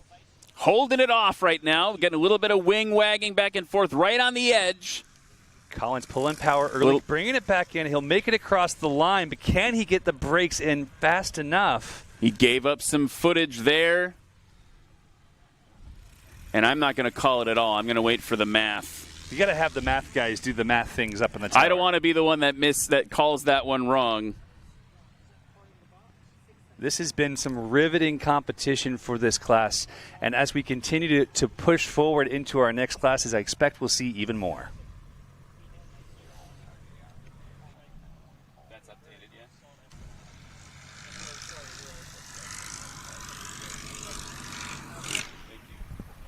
And there we have it, guys. The final word is in. Ryan, you will share the bad news, good news? So that final landing was not an improvement for Colin, and that basically means Austin defended his honor there, was briefly in second place, came back to first place. So here are the unofficial results for your Busch class, everybody. Austin Clemens, 264. Colin Kosubinski, 335. So Austin really brought it from that 10-foot difference there. Gary Rower, 387. Ryan Moran, 389. Oh, that's going to hurt. Man, that's going to hurt. 2-foot difference. And then Sean Francis bringing up the rear for them with 671. Remember, Henry Pinder in the Legend AL3, I think. Or, no, I miscalled it. He's in a PA11. The PA11 from Legend. It says Legend on the tail. Pretty sure. It's a PA11 version is what I've been told there on the sheet. Hopefully I'm getting that right.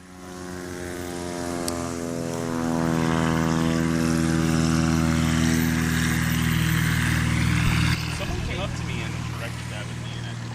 Oh, wait. No. Okay. Clarification, folks. This is live television here. Henry is in the AL3. What we were misquoting yesterday was Cole Harris. As a Super Cub, it was actually a PA11, and that's very important to get these correct. Okay. Looking forward to seeing the scores that Henry was able to pull out, because he's going to be competing head-to-head with his son in the same airplane. Now, this is like NASCAR. Everyone has to run the same things, right? Yeah, so I wonder, though, does his son get grounded? If he wins? If he beats his dad? This is a very good question. All right, we're going to take a quick break and be back soon. I'm Ryan. This is I'm Eric. Sorry, buddy. I mean to talk for you. We'll see you in a minute.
Yeah, I got that right turn. We're good. Meet up at the compound group F. That's 10-4. Yeah, for sure, dog. Good, little driver. Straight on through.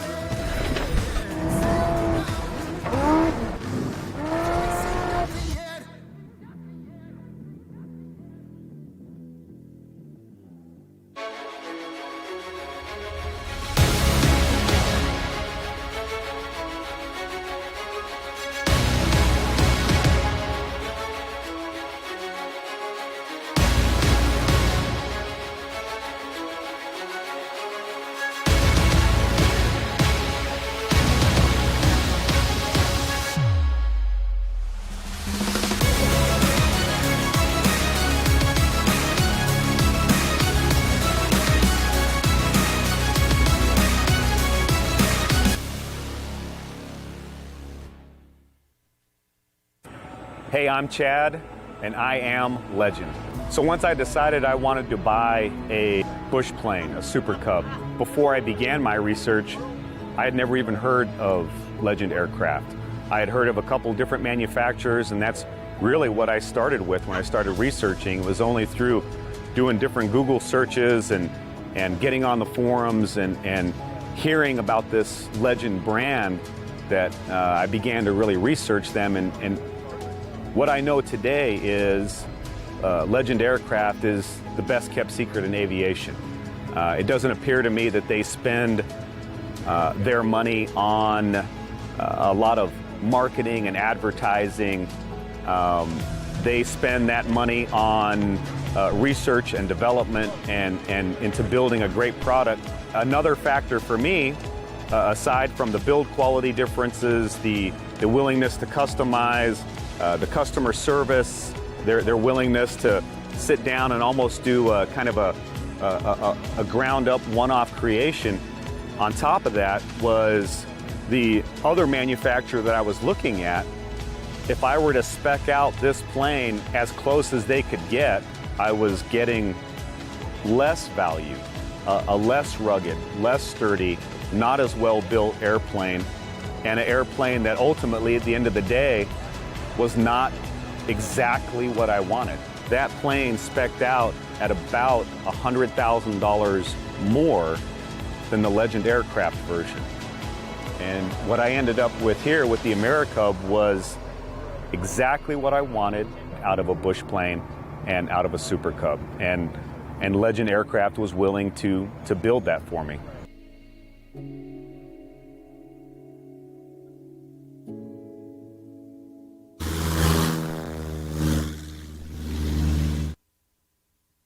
When it's time to recover and paint your fabric-covered aircraft, look no further than AirTech Coatings. Since 1982, our FAA-approved system provides you with a shiny, durable, easy-to-apply product. The AirTech system has fewer steps than any other product on the market today, saving you both time and money. While using cutting-edge technology, we offer a wide range of products. Whether it's for work, play, antique, or aerobatic, we have you covered. Remember, we make paint fly.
And everybody in the crowd, make sure to stick around for a second watch. We've got Eric Farewell from Aviator Paramotor demoing the wonders and beauty of paramotor flight.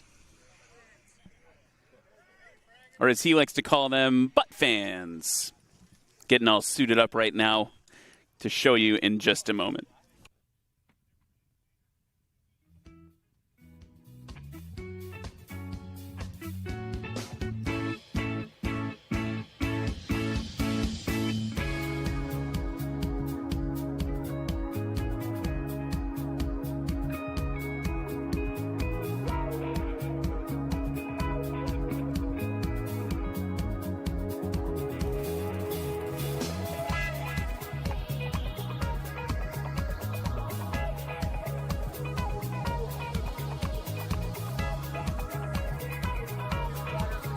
Also, everybody, as we get ready for our lunch break, be sure to come visit, grab some waters for sale, T-shirts for sale at the merch tent right in front of the tower there.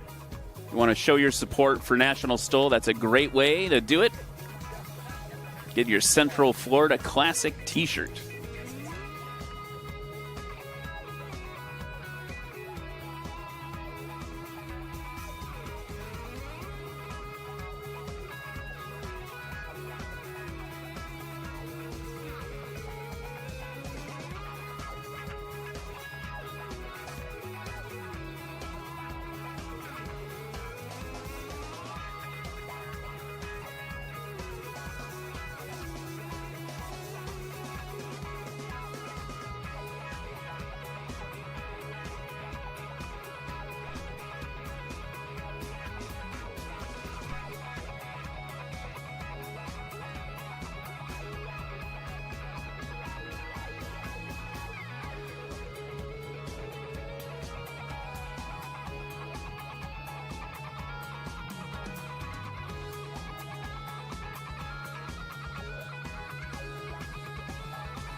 And everybody, here we go. Eric Farewell from Aviator PPG showing us how the paramotor works. That's another way to get a short takeoff and landing. Eric, of course, an instructor and owns the flight school down here in Florida, Aviator PPG. And he's going to demo two different wings for us today. Doing a little classic foot drag action. You see that on all over YouTube there. Paramotors operate in the ultralight category of aviation, part 103. Maximum fuel, 5 gallons of fuel.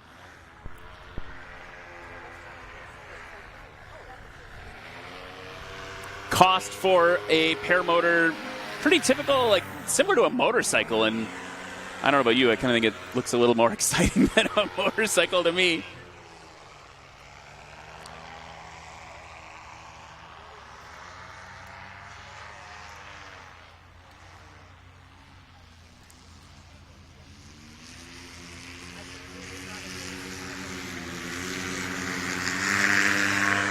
Eric doing his best STOL competitor impression there, dragging over the line.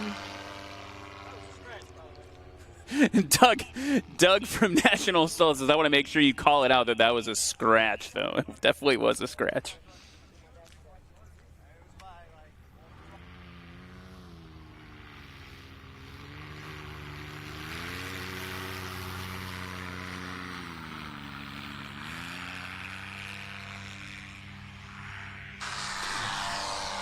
You might recognize Eric and his aerobatic team, the Paradigm team. Where'd he go? You might recognize the Paradigm team from their air show performances, typically doing night air shows all over the country. They performed here in Lakeland last night.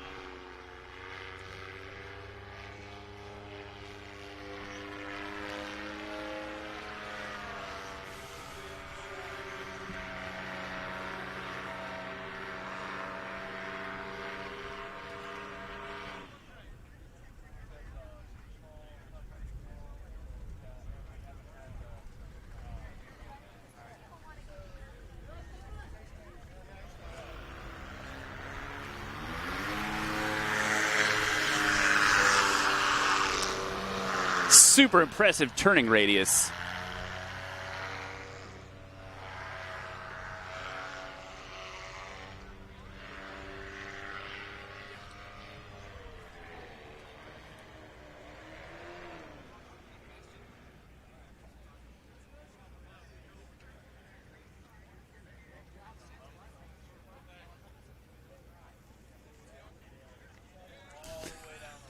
Let's give him a round of applause, everybody. That's Eric, Aviator PPG. You can check him out, youtube.com/aviator.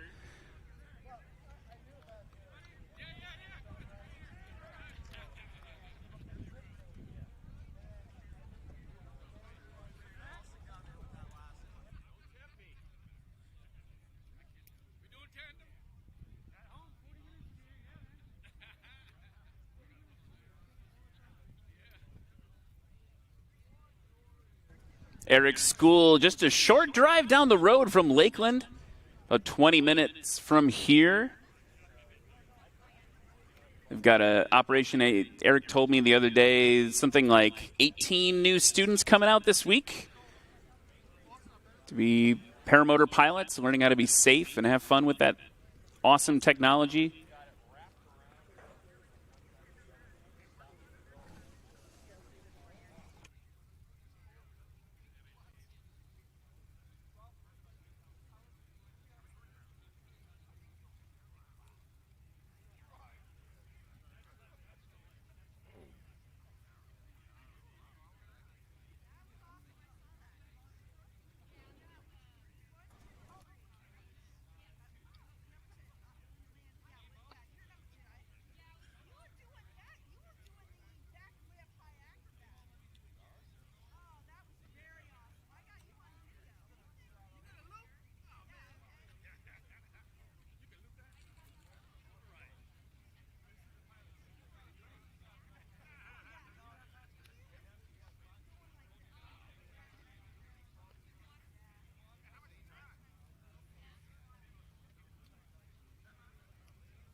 And for our viewers at home and in the crowd, just a quick update on timing.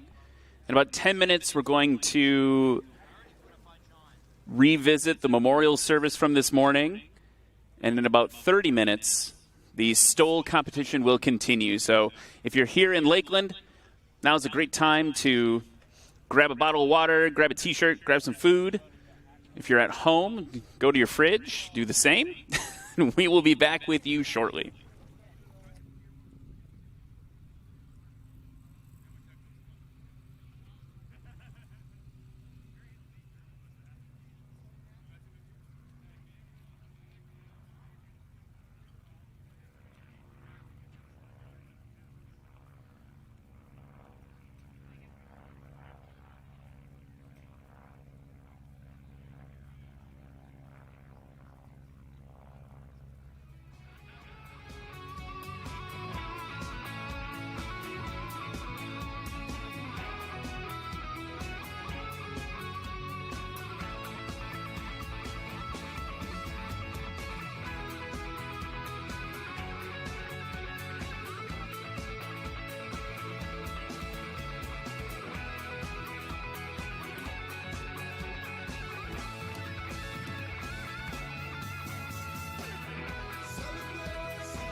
welcome to Swamp STOL in Jennings, Louisiana.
Just watch me now. Just watch me now. I got something for you, a little more for you. You won't believe your eyes. Just watch me now. Just watch me now. I got something for you, a little more for you. You won't believe your eyes. Just watch me now.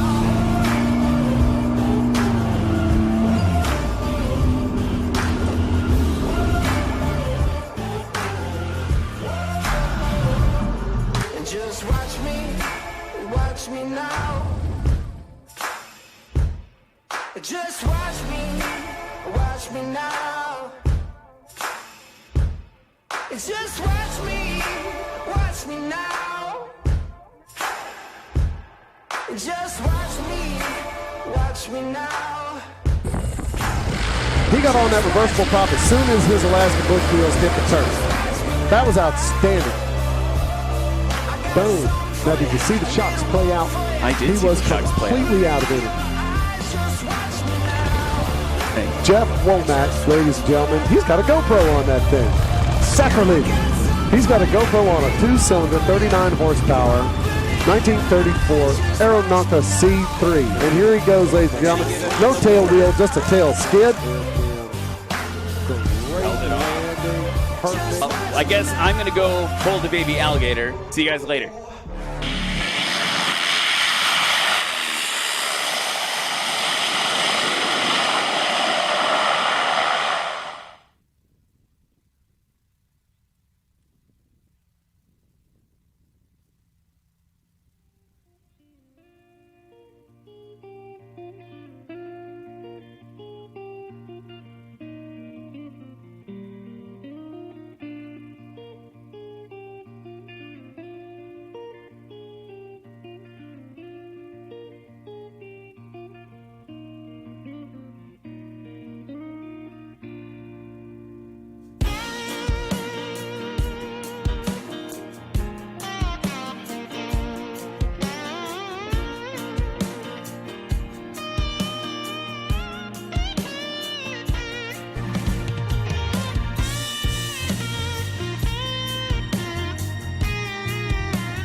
And ladies and gentlemen, if you're just joining us, we'll begin flying again at 1:15. The broadcast will resume in about 5 minutes at 1 o'clock. So again, if you're just joining us, flying will begin at about 1:15. Up next, we have the light sport, light experimental, and the alternate bush class, which would be really exciting.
I got that right turn. We're good. Meet up at the compound group up. At 10-4. Yeah, for sure, dog. Good, little driver, straight on through.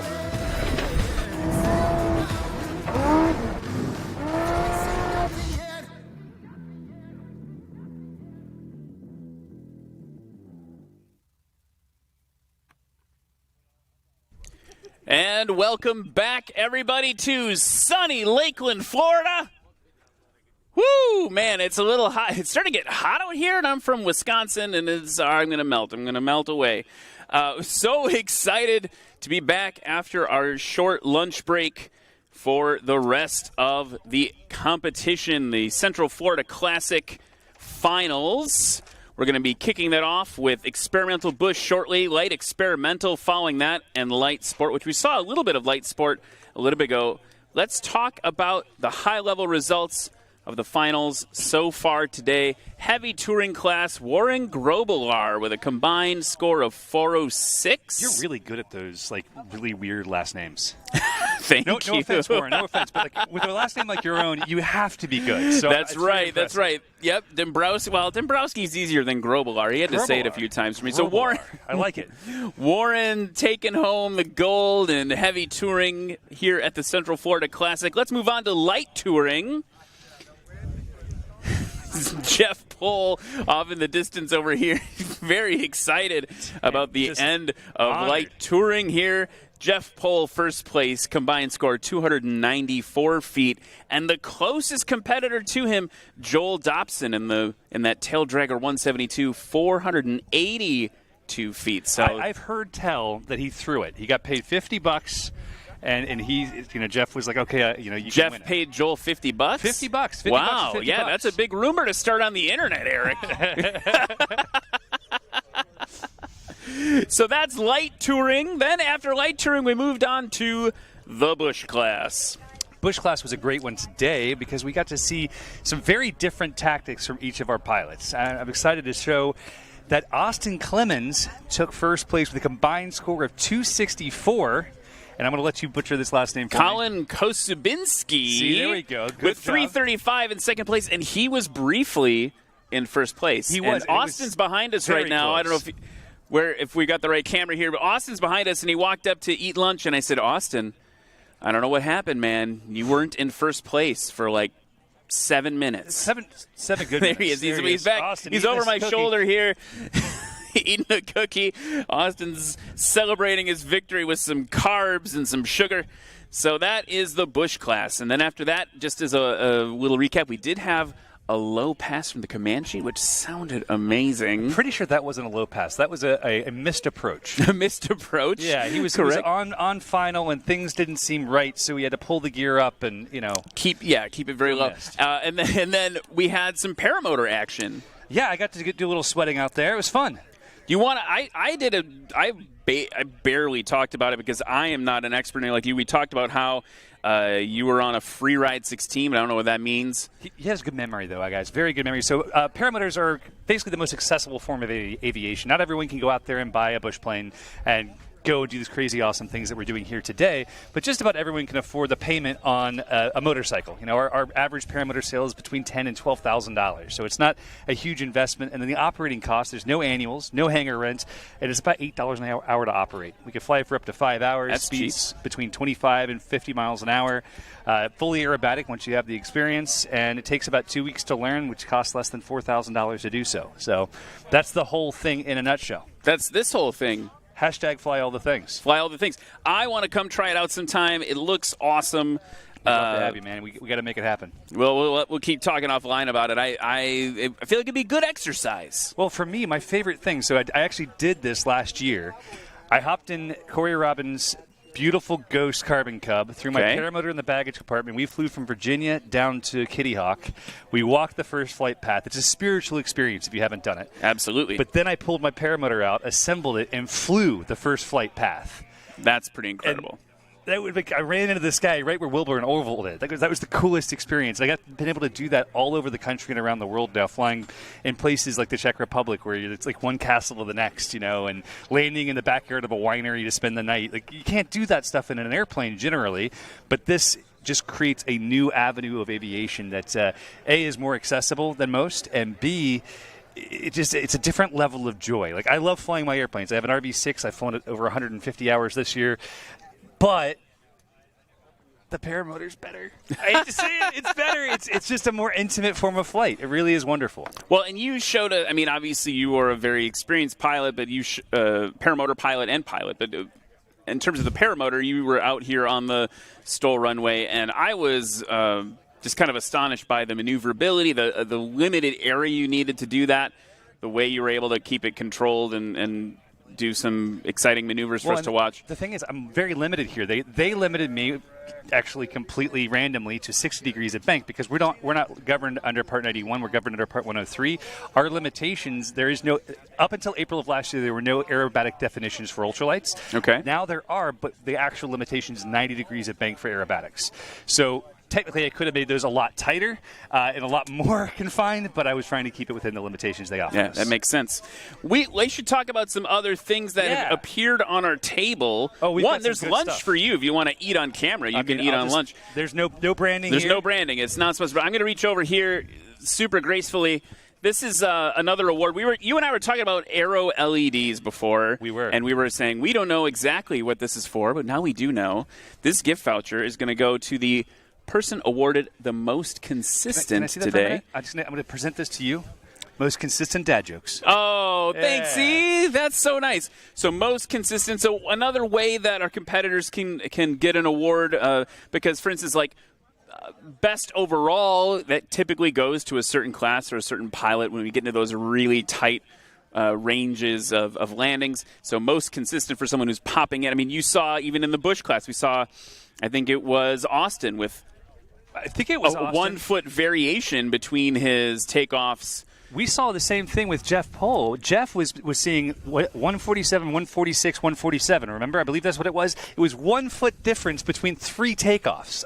That's pretty darn consistent. So what's great about that, the most consistent award, is you could have the longest landings or takeoffs in the world, but as long as they are spot on, consistent, you're going to be able to bring that home, which is really great. And just to prove it's not a participation trophy, you get a $1,000 gift card to Aero LEDs. Right. That's a pretty good thing. That's a pretty great thing. Yeah. I'll be offering whoever wins this, $400 for it. I don't know if that's how that works. So that's the Aero LEDs thing with the most consistent award. The other thing we should talk about is one of our other sponsors. We got a bunch of fun props on the table here. I want to talk a little about Fat Tire Cowboys. Fat Tire Cowboys, I had the luxury of meeting those guys down at Lone Star STOL a few months ago. Fat Tire Cowboys, of course, the aviation adventure brand steeped in cowboy lore. Gotta love it. Each member has a deep connection to aviation, Texas, and the farming and ranching operations. A lot of those pilots are actually using their aircraft for farming operations. Fat Tire Cowboys focused on spreading a passion for aviation, the love of God, and a life well lived, and they provided these. Now, I've heard, are you a knife guy? Let me just show. I am a knife guy. Okay, whoa, easy.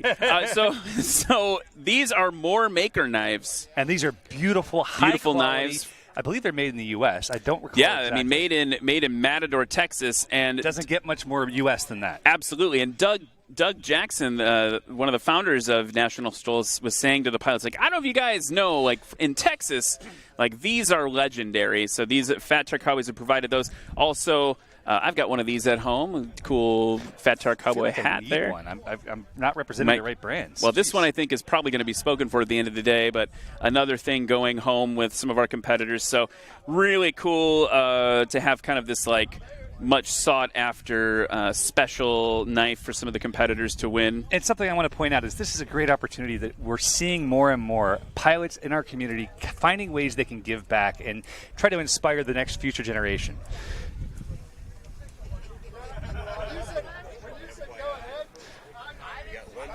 We've got some information here from our what will we call them? Producers. The producers in the booth were just letting us know the airplanes coming by in a minute are not competing yet. We're gearing up for the experimental bush class. The airplanes coming through yet are not competing. And while we have time here really quick, I want to bring my buddy Tim in here. Timmy boy. What's going on, guys? What does it take for a Manchi gang member like yourself to decide that STOL is right for you? Honestly, Warren, a buddy of mine, he was just trying to convince me that I could do it a couple months back at Arcadia, and just kind of had some fun with it a week prior, a couple days before, and started practicing. Saw that I could put down some sub 500 numbers. Phenomenal numbers. And went out there, and we had a little bit better winds out there. Ended up doing a takeoff in 248 and a landing in 311, I think it was, or 312. And it was just all for fun. Had a good time out there, and heard about this. Warren called us up again, and he was like, hey, you got to get all the Comanche guys out there. We had about 4 of us. Unfortunately, the rest of them bailed. But, I still had a great time. It would have been fun to go up against some other Comanches. Hopefully, in the future, we can get a couple more guys out here and have some more fun and make it a little more competitive between the group. So, obviously, you're flying an airplane that's non-standard for STOL. But what would you say to Joe Blow pilot who's back at home? He's got his Blanca Super Viking sitting at home, and he wants to try something different. What would be the first steps you'd encourage him to work on to be competitive in a situation like this? Man, the first thing that I did to really just feel out the airplane, and I've got about 800 hours in Comanches itself, but the first thing that I would do is just go up and fly it slow up at altitude, and feel how it breaks, and just do that over and over again. Fly it at the buffet, and just learn how it recovers. I mean, every aircraft recovers slightly differently. It breaks slightly differently. And just go spend a lot of time at that slow speed. This way when you get down low, you're not surprised. Nothing. You want to make sure you're well comfortable in that slow speed range. But, just in general, it's good to just keep expanding your horizons with flying, keep having fun. You know that yourself. Makes you a safer pilot all the way around. Yep. So, just can anticipate that stuff and be more on top of it. So I want to talk about the bad news. Oh, no. I got to talk about the bad news because the viewers at home need to know. And it breaks my heart. It breaks my heart. Yeah, I was a little bummed. Your airplane's getting sold. Yeah, unfortunately. We picked up another airplane. It's a great, another Comanche, a B model, which you didn't say it was great yesterday, but we'll just talk about how this one was better. This one is just a better airplane. It flies better. It's the same speed as the other one. The other one is set up to be a little bit faster. It's got different cowlings on, all Lopresti modded and everything. It's got S-Tech autopilot and everything. So it's a better cross-country airplane. But for all around, you want this one. But this one just flies better. I mean, when you're sitting in it, you just you put the airplane on. The other one, you kind of just sit in it, it takes you somewhere. So if someone wanted to rock a mustache and compete in the best Comanche competing here, where can they find out more information on yours? We're going to have it listed here on Traded Plane and Controller and all that here in a little bit. If anybody has any questions about Comanche-specific stuff, or you're interested in them in general, I'm on Instagram at Timmy's Flow. Just shoot me a message on there. I'm super friendly on there, and I'd love to talk about airplanes and specifically Comanches and have some fun with that. It's Timmy, Timmys Flow, Flow. Thank you, Timmy. Appreciate it. Thanks so much. Great. Really enjoyable to watch Timmy fly and compete today. Give him a call if you want a Comanche. Man, I want his Comanche. I want that Comanche. If it had 5 seats, I'd be all over it. We saw that the speed on display, too, compared to the short takeoff and landing capabilities of it, just super, super cool to see. We're going to take a short break, everybody. We'll be back in just a little bit with the experimental bush class. You can see them off in the distance getting their steeds ready. I'm excited, guys. We're going to see some of the most talented pilots we've seen yet in some of the most capable airplanes. We'll be back to you in just a moment. We'll see you soon.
Everyone, we are back here at the Husky National STOL Central Florida Classic in sunny Lakeland, Florida. I keep saying it, but it is what it is. We just finished up bush class before lunch. That was 1321 to 2,300-pound bush planes. Now we're moving on to the experimental bush alternate bush class, which is gross weight above 1320. You're going to see Carbon Cubs, Bear Hawks, Super Cruisers, Mackeys, all sorts of kind of experimental bush planes. Really, really capable aircraft. That's what we have to think about this here. These are capable kind of top-line aircraft. So let's run through the lineup as you see them lined up, ready to go.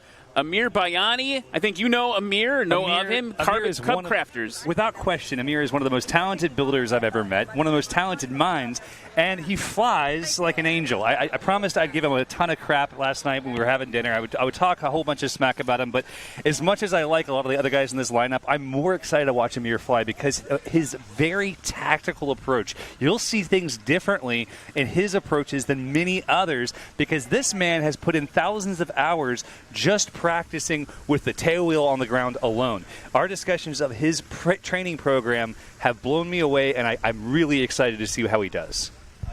Also behind him, Rick Trimble, Delta 3, Frank Mann, who's actually flying in Amir's old airplane. That's right. Bought it from Amir. Delta 4, Robbie Stanton. We're going to talk about him in a second.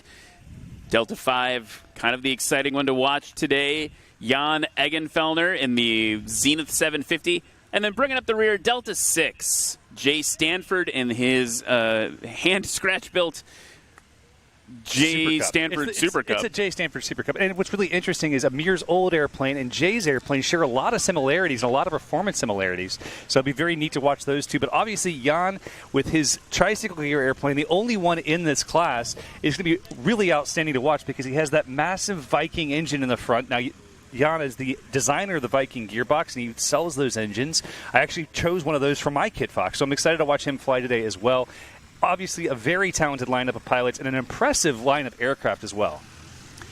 The other thing to say about Jan is I don't want to tease it, but it's confusing on whether or not that airplane is tail wheel or nose wheel. I think it could be deciphered either direction, but Amir is off in just about no time. We are kicking off things just the way they should be in the experimental bush category. So there went Amir. Now Rick Trimble in the Cub Crafter EX.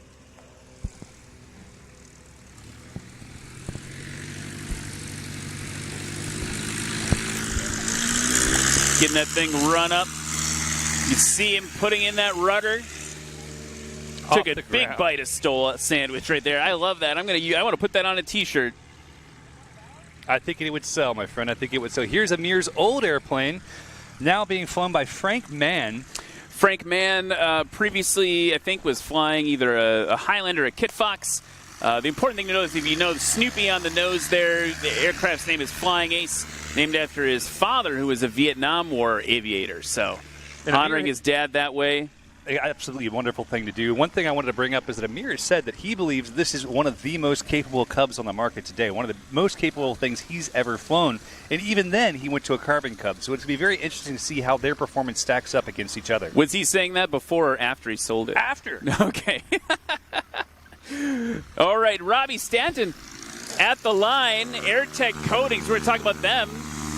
He's one of our sponsors flying there. Beautiful. Whoa. Check out the paint job on that thing. And he said to me yesterday before we did qualifying, he said, I'm just here to have fun. Just here to have fun with a 90-foot takeoff? I'm calling shenanigans. Shenanigans. All right. Jan at the line. Look at the curious way the gear is oriented. Look at the way it leans back. On the trailing edge of that wing. Not to mention the slats, not to mention the giant engine, not to mention the weird tail. I think Jan would be okay with us calling it all weird. Here's the tail drag. I'm going to say almost just over 50 feet. I mean, it is bonkers. He's got those ailerons that droop with the flaps. Very exciting to see. Here comes Jay Stanford. My good friend Jay Stanford. Sorry. Sorry, awesome. Jay. Built this thing from the ground up. Diving it down. Oh! Almost got it. I think if he'd waited another tenth of a second, we could have seen an earlier rotation. That was too close. Coming out of qualifying yesterday, Jay was just nipping at the heels of Jan, and he had some words to say about how he was going to make that happen. Well, we've got a few seconds here before Amir lands. Just hovering it in. This is Amir's style. He likes to keep it behind the power curve, using that throttle and just pushing it on it.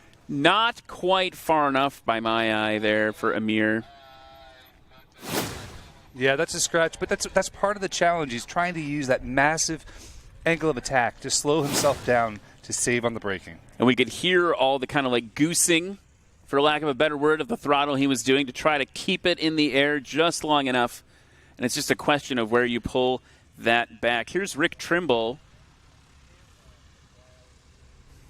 Another Cub Crafters plane. Slightly different approach here. Obviously, he's letting it glide in a bit more pull and power. You hear the stall horn, but he's a little long as he gets heavy on those brakes. A more conservative approach is typically, again, we've talked about it a bunch today, what you'll see on round one. People want to get on the board so they feel safe enough to take not risks like we talk about traditionally in aviation, but competitive risks. Absolutely. Holding it on a little bit longer, bringing that angle of attack maybe a little bit steeper as they go. Frank Mann and Amir's... Frank's going to be frustrated. We're constantly talking about Amir's old plane. Here comes Frank. I think it's important to mention we're only bringing that up because we know that Amir built this and designed this to be the ideal airplane for this job, and that looks like a scratch. It does look like a scratch for Frank. And again, the competitors over lunch, folks, we were all talking about this morning. Over lunch, everyone was kind of complaining.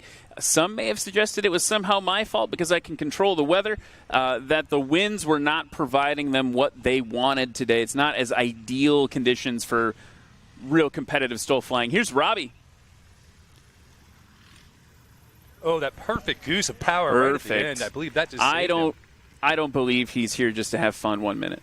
I don't either. And I have to bring up that the pilots may have something accurate here. There's a lot of hot air behind this table. We could be controlling something. Right. Yeah, there you go. All right. High and to the left, you'll see Jan Eggenfelder in the zenith. This is a different type approach than we've seen from any other pilot so far in this category. He's keeping it high. I'm expecting him to pull that power and start almost a dive at this point. By the way, other competitor's been half as high. That's true, or even skimming the ground. Now, I want to point out, Robbie Stanton, now it's still the middle of run one, currently first place, 269. Yeah, I just came to have fun. Okay, Came to have fun. Here's Jan. That Honda 190 horse. Ooh, may have been a little late on that second goosing of power. Interesting to see the gear that he's using. And he decided to be a tail dragger for a minute there as well. I'd love to talk to Jan about how he has the CG of that aircraft set up. It feels like he can very easily get it to drop to its tail. Well, you want to have a bit of a tail-heavy situation in a STOL competition like this because it's going to allow you a little bit more control in those lower speeds. Feels like you're balancing a saucer on top of another saucer, but it allows you to land slower. Here's Jay. Jay's got just on the line. Jay has been practicing this for years, landing on backcountry river bars. He's a man to beat. Yeah, I'm hearing a lot of applause in the back for Jay on that one. Excellent, excellent, excellent performance. He's our hometown boy. We got to love him. So let's talk about one of our sponsors here real quick as we reset for round two. First, we got to talk about Sarasota Avionics and Maintenance. They're founded on the principles of providing superior service and customer support at a competitive price. Sarasota Avionics has 5 different locations: Lantana, Venice, Tampa, Sarasota, and Punta Gorda. My dad used to live there. Visit Sarasota Avionics at one of our many locations or check them out on the many social media platforms like Facebook, Instagram, or YouTube. Let's also talk about Ladd Gardner Aviation. If you're looking for aviation insurance, look no further than Ladd Gardner Aviation Insurance. With an extensive team of professional aviators, they will give you the attention you deserve, building a relationship with an agent that you can trust and who has a work ethic second to none. That's Ladd Gardner Aviation Insurance. Aviation protected. I said the phrasing of that slightly weird. but I think he got it. Commas go in places sometimes. It's commas. Okay. Lag Gardner Aviation, actually insurance vendor for a number of the STOL events that we do across the country. So appreciate their partnership for sure. Insurance, the necessary evil that we all like to understand better, and I really appreciate that Lad Gardner's put in the time to ensure these events as well, because it's something that it would be impossible to do without. Let's look at the scores as we get ready for round 2. Jan Eggenfelder, 222, in kind of the beast mode airplane, and just behind him, Jay Stanford, 234 with what we would call a, I'm using quotation mark air quotes here, a standard Super Cub build. He's done a lot of magic to that thing to get it to perform the way it does. That said, guys, you've got to take a look down to the right. We see what looks like Jay Stanford not in his airplane. The prop is not turning.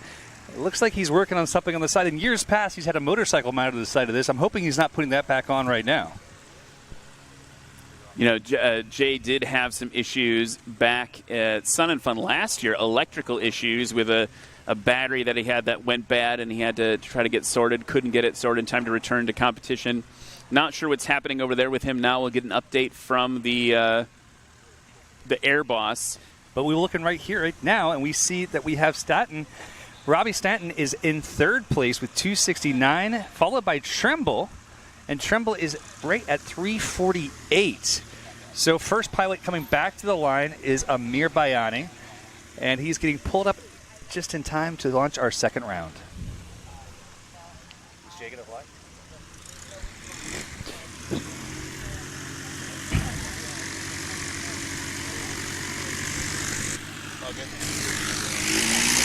Here we go, round 2 of the experimental bush class here at the Central Florida Classic.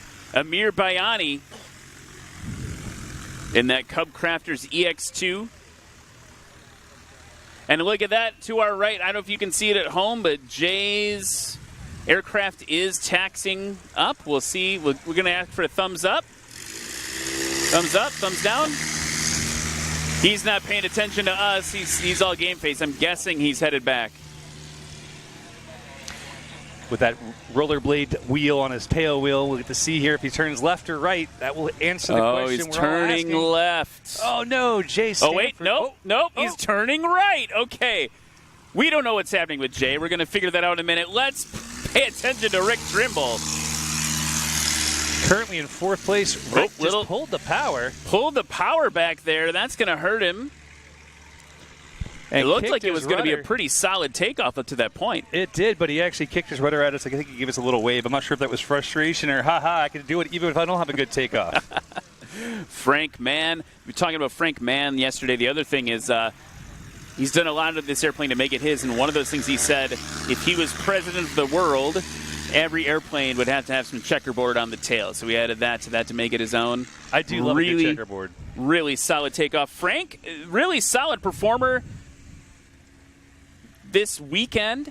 Definitely had some issues with DQs yesterday, so it's going to be all scratches, right? So it's figuring that out for him on the back end is what it's going to need to do. Here comes Robbie Stanton. Just here to have fun. Let's see how quick we can get it off the ground. Look at that. Just about the 125 mark. Timed it just right. Last but not least, Jan, we do see Jay standing down. His cowling is open, but Jan is taxiing to the line now. Currently is our leader, with Stanton was only 12 feet behind him.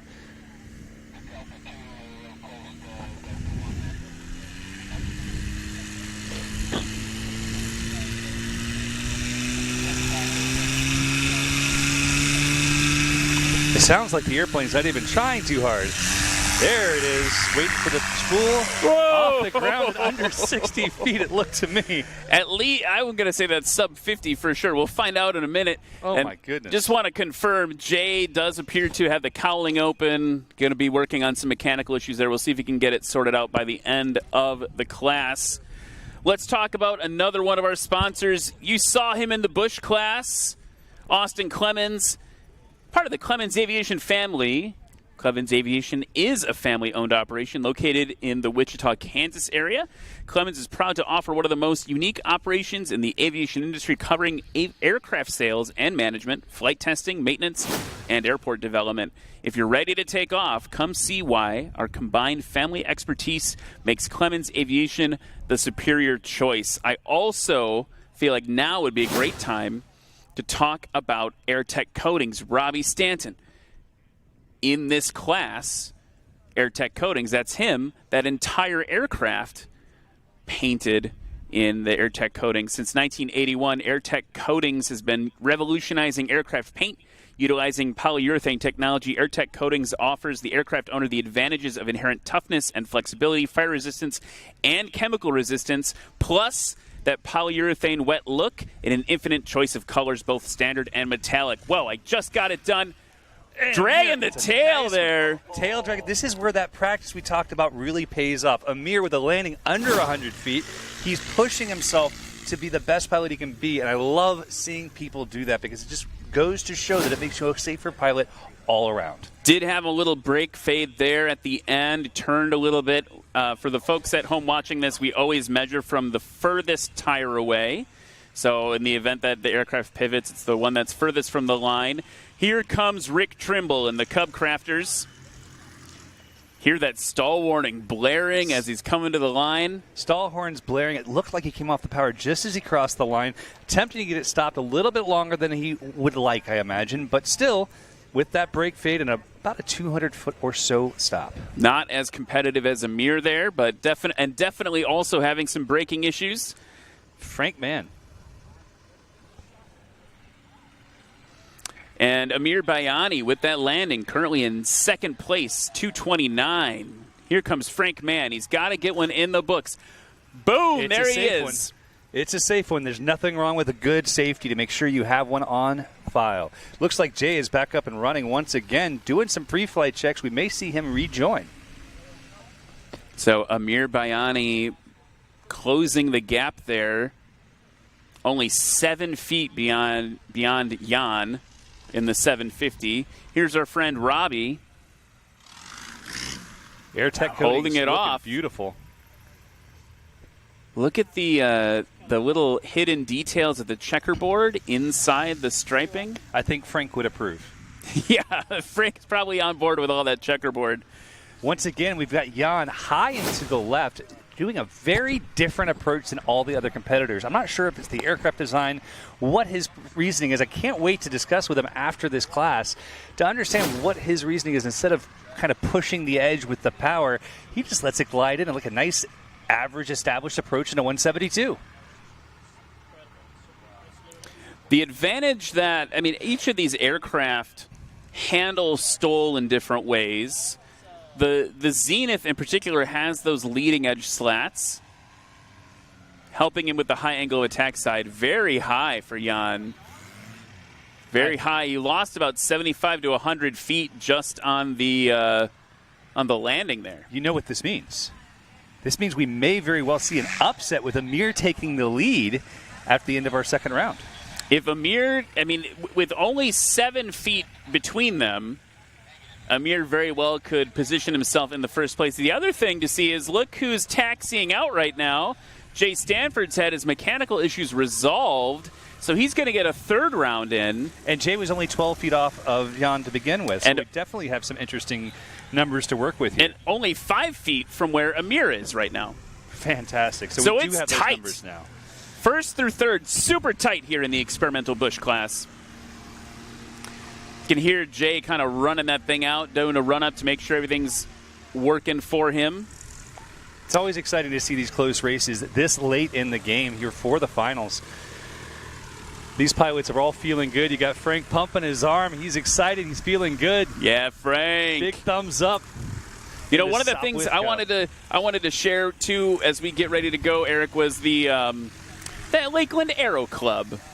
I don't know if you've had any of the delicious breakfasts or dinners they've been serving up. Actually, no, you definitely have, because you and I were hanging out last night. Yeah, we were talking last night, getting ready for today over at the Aero Club, doing a lot of great stuff with youth aviation outreach there.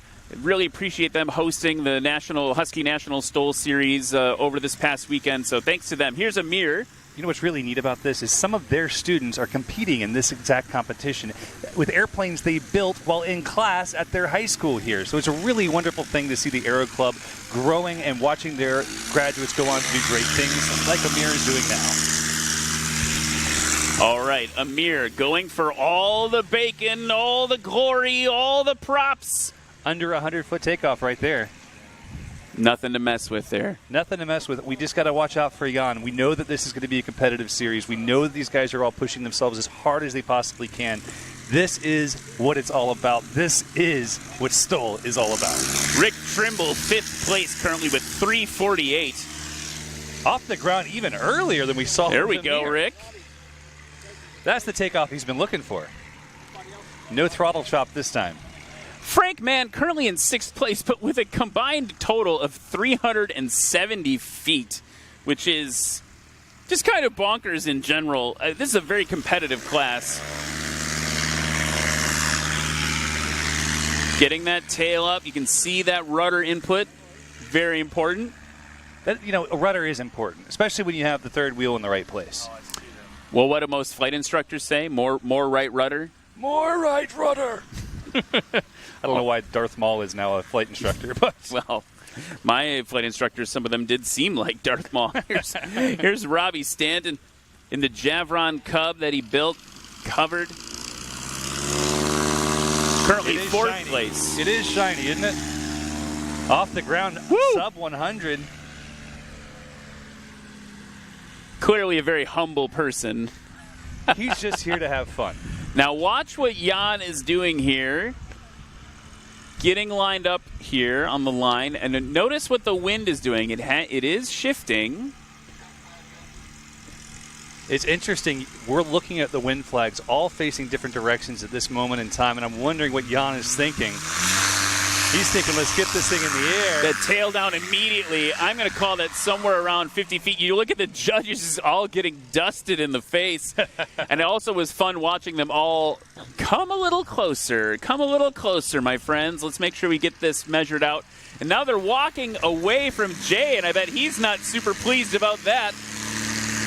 Making sure the power is good. Got that skateboard wheel hovering off the ground there.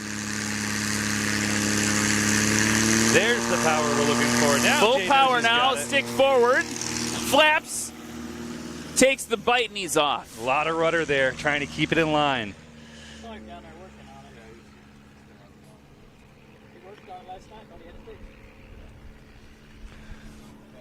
What's he got going on?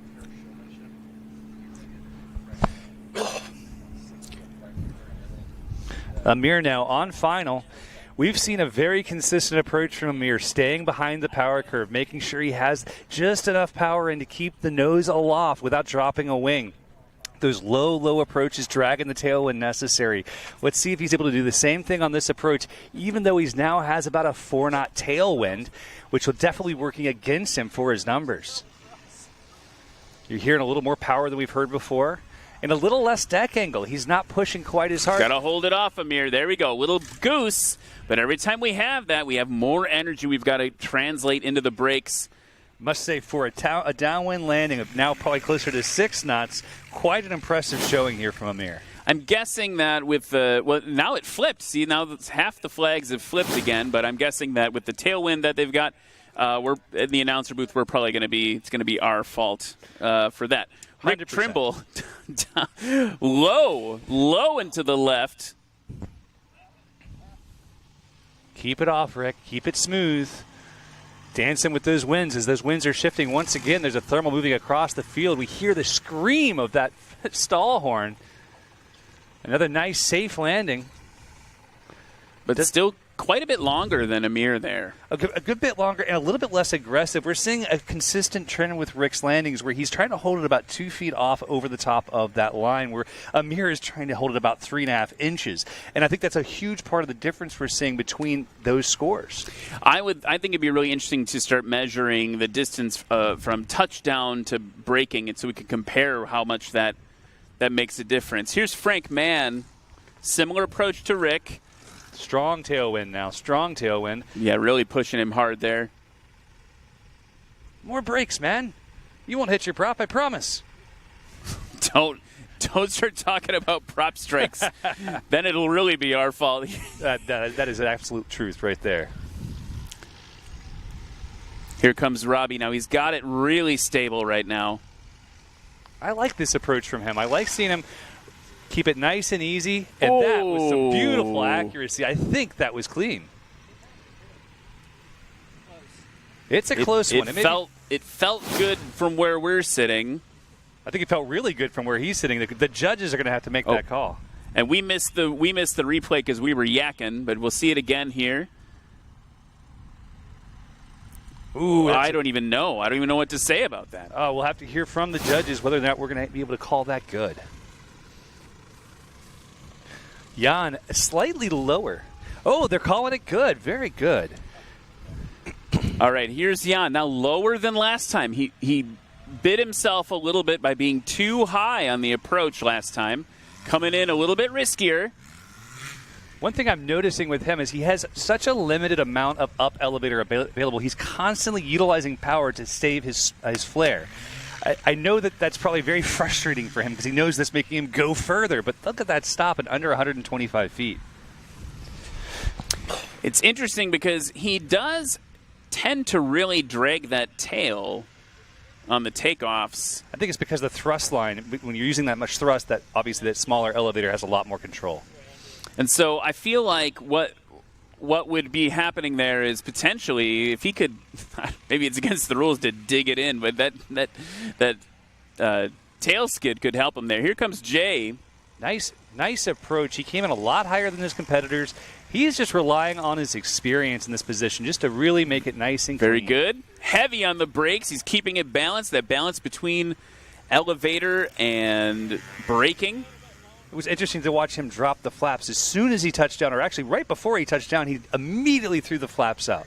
And so for folks, if you are new to aviation and that's something new to you, when we remove those flaps, that's also removing lift. Correct. And that'll help you get heavier on the brakes. Let's go back to our standings. Wow, it was a close one. Unofficial results for the experimental bush. Jan is looking at a 222 in first place. Jay Stanford. Jay. Oh, my goodness. 5 foot difference back into second place. Can you imagine how upset Jay must be not to have been able to do 3 full runs? Yeah, to get 3 full runs. But also, can we talk about how upset Amir's going to be with a 2 foot difference keeping him out of second place? Amir, why? Oh, Amir's not going to be pleased. Jan bringing it home. Really a great showing from all these pilots today. There was the massively changing conditions. Some pilots getting headwinds, the others getting tailwinds. It's definitely a struggle, but they're performing at an excellent level. And I want to point out, and I think I'm making some assumptions here, but Jan in particular felt like he was performing more aggressively yesterday once he knew what the field was going to be like, knowing that he really, I think Amir was probably a surprise to him. I think he only was worried about Jay coming into the competition. I think Amir's going to be a surprise. I think he was actually holding back a little bit compared to yesterday on his takeoffs in particular. I completely agree. Watching, and his approaches to landing were different today than they were yesterday as well. I wonder what mindset he was in to say, hey, I'm going to try something new. Well, that wraps up the experimental bush class here at the Central Florida Classic. We're going to take a quick break. Come on back for light experimental. Things are getting lighter and lighter around here in Florida. People are getting excited. Enjoy your commercial break.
And we are back, everyone. Getting so pumped up about STOL flying right now. I love that experimental bush class. Jan Eggenfellner there bringing that one home with the unofficial results. Unofficial results, but the excitement here is palpable, guys. People are lined up and down this entire finish line, and you can see that as we're getting closer and closer to the final classes, everyone's just ramped up. We've got some extreme contenders in this class today with Jim Crane, Christian Greiland? So we've got Jim Crane, we got Mike Schultz, Echo 2, Echo 3, Christian Griwan. All right. I only know that because I've had to say it before. John Humbird, my brother, the one to watch in the Zenith 701. Of course, Kenneth Howes in my favorite airplane out here, the Kitfox Model 4, because I have one, so it's the best, you know. Kurt Leader's another one to watch in this class today during the finals in the Cub Crafters SS. We're going to see some impressive experiences here, I think, guys. This is going to be one of the tighter battles we're going to have all week.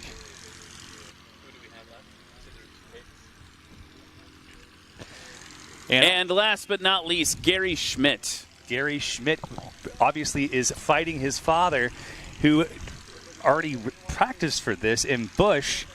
And they're saying he may have had some engine problems, but I'm seeing an airplane behind our friend. Oh, that's the Rans S7. So we're still looking to see if Mr. Schmidt is going to make it out here with us today. Apparently there may have been some engine problems yesterday, but be that as it may, we definitely have quite the lineup. They're currently looking at looks like a 3 to 4 mile an hour tailwind for these takeoffs. We're going to see some extended numbers. I know that these guys, much like myself, when I flew the paramotor demo a few minutes ago, I had to turn my glider around because the wind just reversed on me. And we just pulled the METAR up for Lakeland Linder International Airport, and it's still showing winds calm. Of that reading was, of course, an hour ago.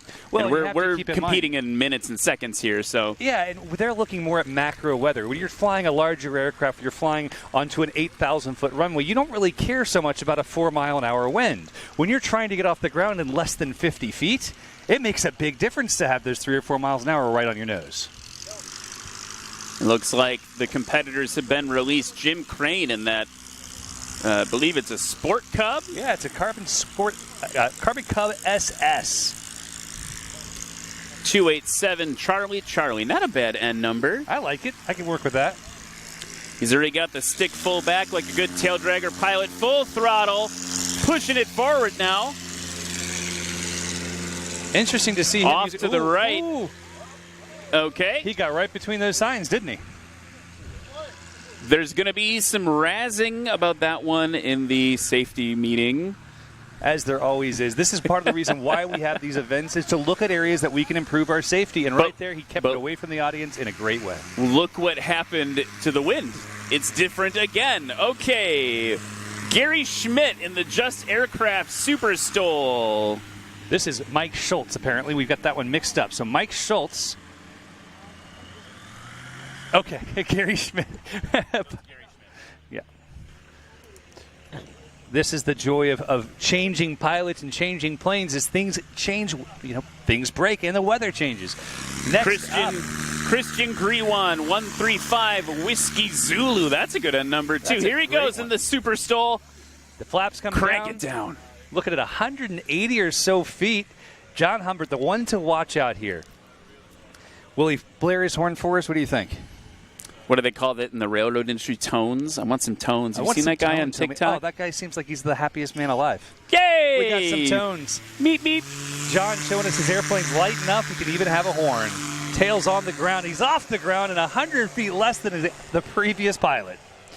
Huge vertical, dramatic deck angle from John always. Got to check out his YouTube page. That's Super STOL 701 on YouTube. And John has been told multiple times to calm it down, not to overdo the deck angle, but I've seen a massive amount of angle he's able to achieve, and he'll tell you himself, this is nothing. The S7, my friend Mike Schultz, coming off a little bit longer, but a nice conservative takeoff. He is finally getting a headwind. I talked to Mike Schultz last night a bunch at the dinner, and Turns out he flew that Ranza 7 all the way down the East Coast for the competition. That's just fantastic. Kurt Lieder's off in good time, and you'll notice he has some bags of lead strapped to his tail spring, trying to get that nice tail-heavy load that he's looking for.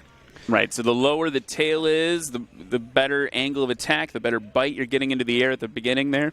And now for my friend Kenneth Howells. Now, Kenneth has done some amazing things to this airplane. If you look at it, it doesn't look quite like a normal Kitfox Model 4, not just purple, but that rear, the vertical stabilizer is almost a foot taller. No kidding. Than a standard one. That tail is absolutely massive, and he was trying to convince me to make the same changes because he said that this Kitfox Model 4 flies better than any other, and he should know since he's built 5 in the last few years. No kidding. That, and it's quite the dramatic takeoff from him as well. Absolutely. On approach, coming in smooth and clean.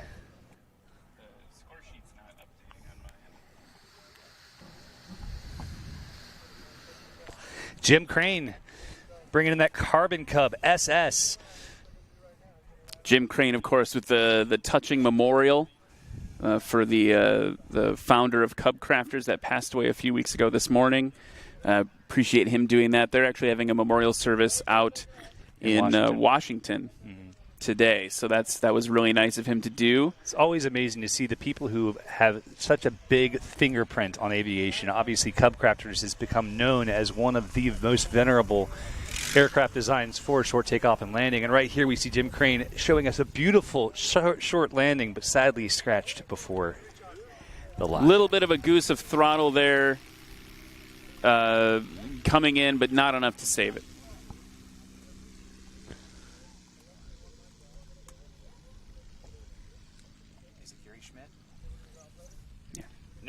Next up, we've got Gary Schmidt. He's bringing his Just Aircraft Super STOL. You can see the speed he's having to carry as he's probably passing through a downwind bunch, but now he's got a great headwind on the runway itself. You'll see him start to slow it down, increasing the deck angle, touches of power here and there, and just across the line, he should be able to get heavy into those brakes and stop himself before the 125-foot mark. Very impressive from Gary Schmidt.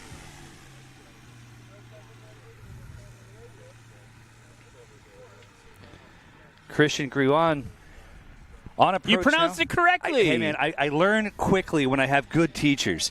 He's got another Super STOL. These two Super STOLs are going to be battling their own secret battle as well because they can't let each other beat one. One can't beat the other. They have to. So he's got a higher deck angle. Using more power. You can see he's staring off to the side, gets across the line, and he's heavy in those brakes as well, looking like a 100-foot stop with a slight left wheel forward.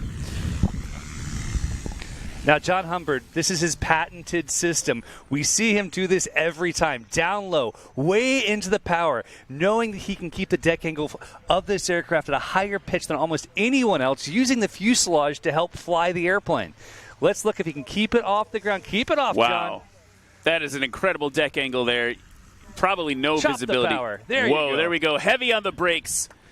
My understanding is he actually has Lexan below, so he can get that a little bit of visibility, even with that insane deck angle. I think he was happy with that. Do you think he was happy with that one? I think anything in that 75-foot range right now is going to make anybody happy. Here comes our friend in the Ranza 7, Mike Schultz. Mike's off the power. It's a good landing. He does make it past the line. A little bit more braking here. I think he's wishing he'd upgraded his brakes this weekend. He told me last night that is actually a former demo plane for Rand's aircraft that has been purchased along the way. Randy Schluter has designed some incredible airplanes over the years, and obviously this is one of them. Okay. Someone to watch. Kurt Lieder's second place, if I remember correctly, coming out of qualifying yesterday. Holding it off. Oh, it's close. This is going to be a great landing for Kurt Lieder's. Just over 75 feet. I mean, it's twice the length of the airplane is what it looks like from here. That's a 1.5 F-14 Tomcats. 1.5. Look at the freeze frame, ladies and gentlemen. He's barely over the line, but the landing is good. And I think Kurt is going to be just absolutely thrilled with his performance. Our friend Kenneth Howells now flying the full-length flaperons on that Kitfox Model 4. He's keeping it fairly clean. Nice, smooth approach into the power. Going to have to give it a little power, yep. I think he's good. Right on the line. That's good. Get on those brakes, brother. Nice. Sub 100-foot landing for Kenneth as well. And you have to realize this is an airplane designed in the 1980s, Still flying at this high level. It's just absolutely fantastic. May have been the 90s. I could be wrong on that. I think it's someone on the chat is going to call you out. All right, we're getting things straightened out for our order. We had a few discrepancies with who was where, which makes it a little more challenging for all of us here on the ground. But we're excited to go get things set up for round 2. If you're watching and you see a little bit of chaos on the ground, that's what you're seeing. You're seeing a new organization of how these pilots should be lined up. Let's walk through the scores right now. Maybe not a surprise to anybody. John Humbert, first place, 159. Just like yesterday in qualifying, Kurt Leaders in the 2011 Cub Crafters, 180. Fantastic Kenneth score. In the Kit Fox, only 11 feet further away from him with 191. And then we've got the battle for fourth right now, we'll call it. Christian Griwan, Gary Schmidt, and Mike Schultz all within striking distance of each other with their 315 to 362 foot points. And I can tell you right now, all of these pilots are probably feeling pretty good about their performance. We're seeing great numbers, very impressive, and a lot of good control. Aside from one slightly errant takeoff, we've seen a very good, safe day today. See if we get any ups here from Mike. Now he's all business. Mike is all business. He's putting his doors down. I wonder if he's going to try to clean himself up for a little less drag, a little faster takeoff. We'll see what happens. Our number 2 pilot right now, taxiing by. That's Leaders.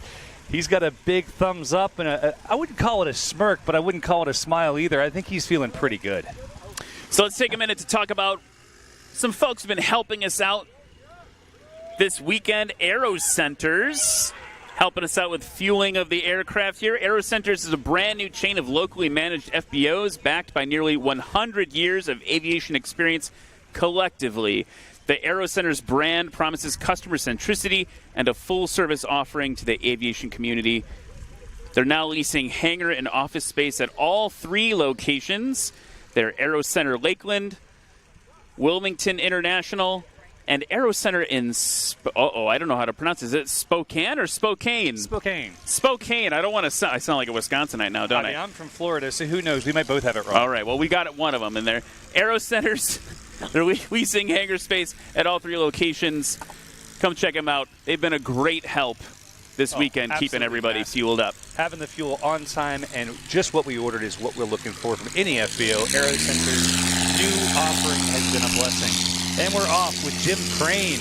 Tails off, and he's trying to pull it off. It looks like about 130-foot takeoff. Pretty exceptional from that Carbon Cub SS.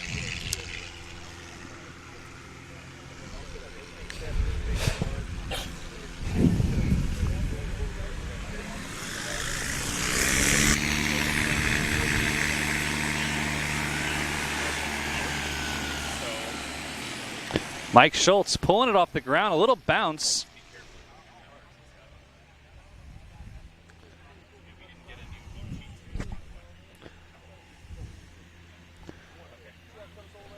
Christian Griwan at the line here. I love, it's so iconic now, the Super STOLs with their big droopy gear. Really made to be abused and plopped on. I love seeing that. You know, I got to fly a Highlander a few months ago, and one of the cool things was I first flew with it with my paramotor, and we were the same speed. I was landing on his tail. And then I got in the airplane, and I'm 6'4". I don't fit in many airplanes. That airplane is massive inside, but let's watch John Humbert see if he can beat his previous score. John Humbert off. Huge vertical there again. I'd say that was 55 feet. Absolutely sensational from John Humbert.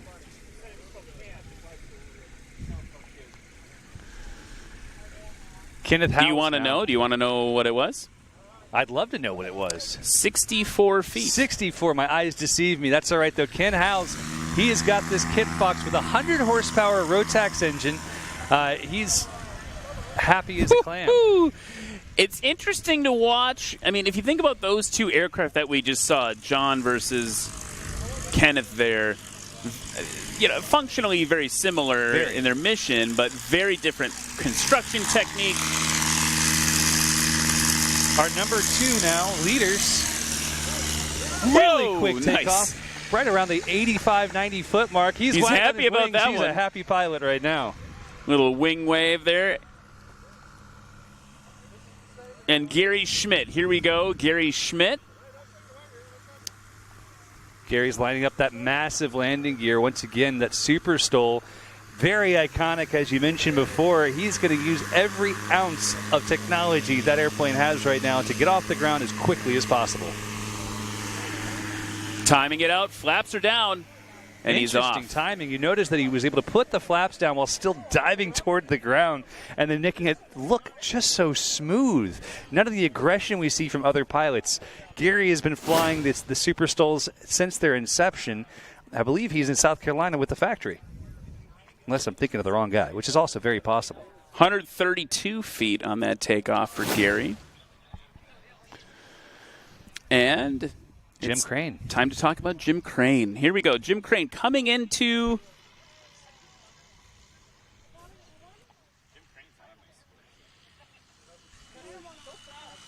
Oh. Jim's using that power. You can hear the stall horn and a from here. Scratch for Jim Crane. And actually, I think... Did he scratch the first round as well? I think Jim must have scratched the first round because he's not on our score sheet yet. But Jim has been really hanging it all out there. I think that he does not just want to make it on the score sheet.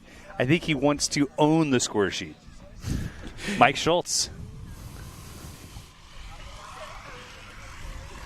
Mike Schultz, an airline pilot, working his way through the regionals right now. One thing you got to say from Mike, very consistent. He might be headed for that most consistent trophy. We'll be very interested to see what his numbers look like as time goes on, but his approaches all look so much alike. I absolutely love to see it. That last landing definitely bumped him up. It was a pretty good improvement. His takeoff was 139 and his landing was 173, bumping him up into 4th place. Christian Griwan making his approach, tail low, high deck angle, using the power, chopping it at just the right moment.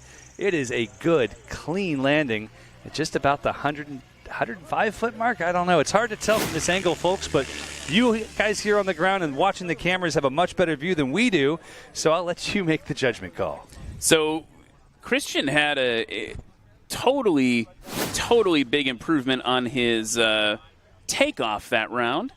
Just popped him up into 4th place. Here's John Humbard. Riding that line. You can see his head off to the... I think it might be good. I'm going to call that a scratch. I think it might be good. It looked to me like he was able to get his right main just past the line before he touched down. I don't know. Watch the replay. Here it is now, folks. You be the judge. Oh, it looks like it... I don't know. I'm going to have to rely on the judges for this one. Here we go. Here's the other view for... Kenneth touching down. Kenneth scratches this round, as did John Humbard. Sadly, the judges have to take it away from him because it was just too darn close, and, sometimes you cross the line. So let's recap where we are at then, coming into round 3 of the... That's right. We got one more coming in. 2 more. 2 more coming in. Wow, I got ahead of myself, folks. It's all right. You can keep recapping, but this is our 2nd place currently. Let's see what he can do. Holding it off. Kurt Leaders. Nice. Big on the brakes, allowing the tail to come up. He's getting it stopped before 125 feet. How could I have forgotten my good friend Kurt? And look, high and to the left. I believe that's Gary Schmidt. The other Super STOL. Loving the way the sun is causing the aircraft to have that little shadow against the NOAA building there. Yeah, it's awesome. Pretty epic. So as a recap, as we come in here, John Humbard still 1st place, 159. Kurt Leaders, 180.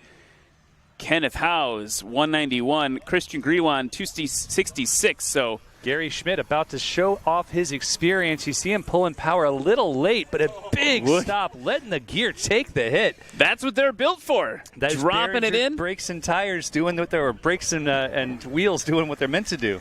Teeth shattering? Not shattering, maybe teeth chattering. Teeth shattering could be applicable. Look at this slow.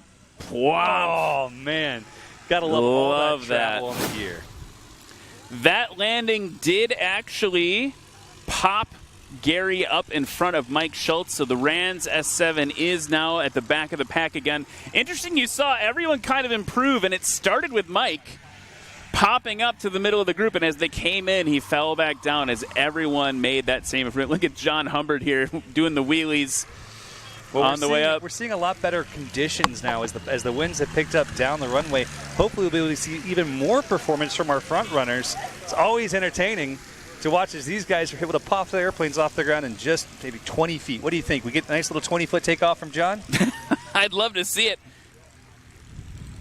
John's best takeoff so far, 64 feet, so it's going to be a bit of a... I mean, we could blow some hot air his way. What do you say? Well, we already are, kind of. All right, we do have some wind conditions updated. Again, now it's saying 310 at 3 degrees, but I'm looking at winds calm depending which part of the runway we're looking at here. Yeah, if you choose the left side, it's blowing about 6 knots, from 180. If you choose the right side, it's blowing about 1 knot from 360. It's just you have to choose the side that looks most applicable to you. Also, just want to mention Gary Schmidt got a really nice beard. He has a tremendous beard. And as we see, our friend Jim Crane getting it off the ground, holding the tail on the ground for an extra 50 feet or so. He was pulling on it, man. He wanted that takeoff. Working for his numbers. Okay, Mike Schmidt. Schultz. Mike Schultz. So many names, so little time. A lot of names. Mike Schultz at the line, and the Rans. I got to tell you, he almost had me sold on one last night. He was like, maybe you should buy one of these. I have a buddy who just sold his, and I was looking at it longingly, I won't lie.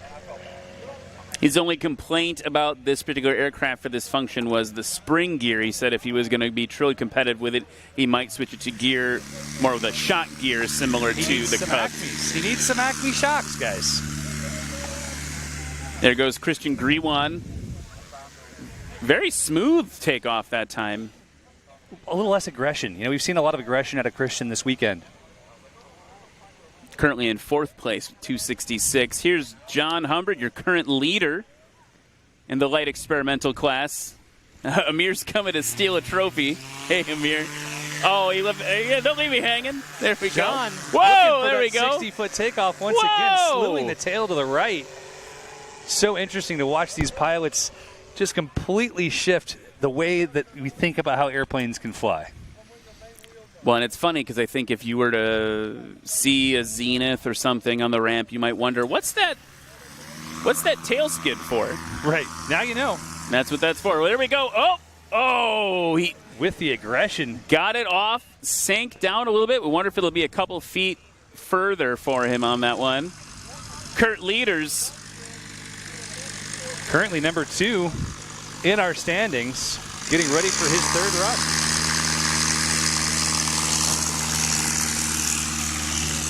All the aggression. He kept the mains off. I think he was off around 120 feet.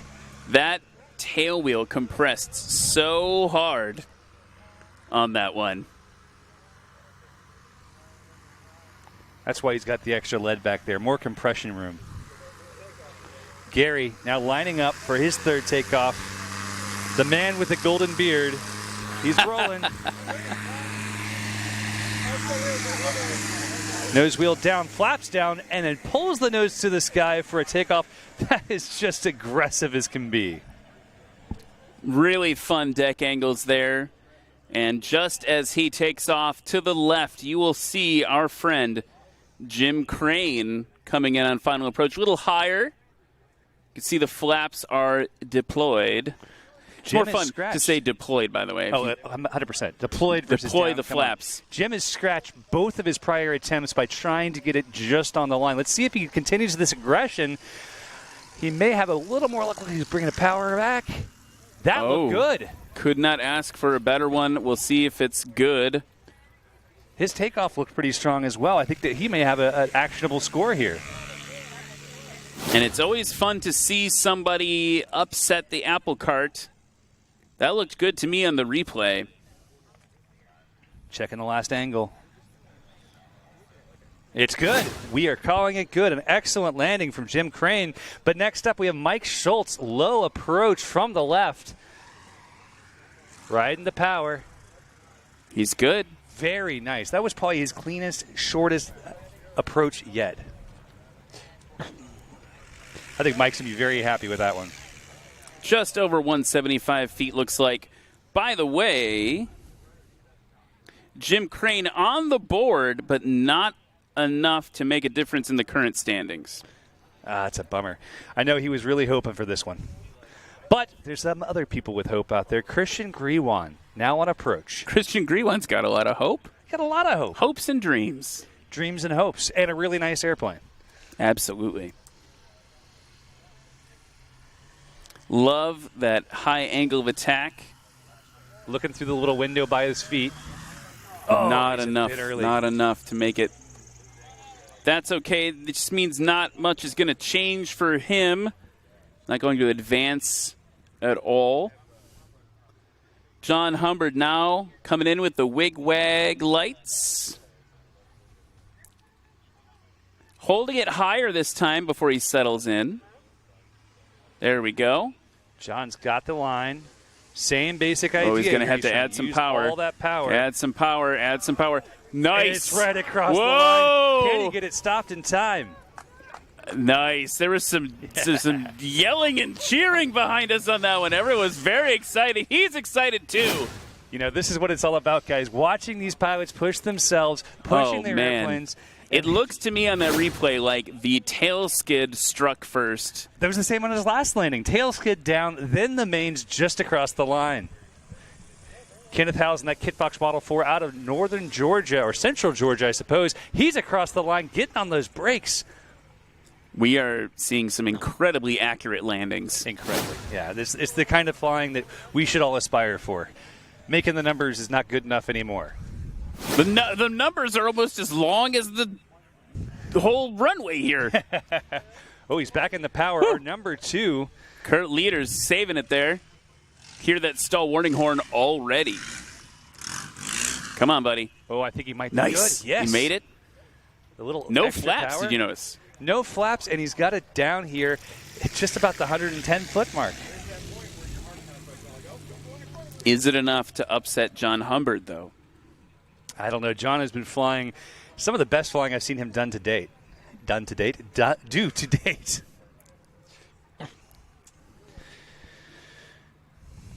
Gary Schmidt on approach. Our last landing for this category. Light experimentals coming to a close for this year's competition.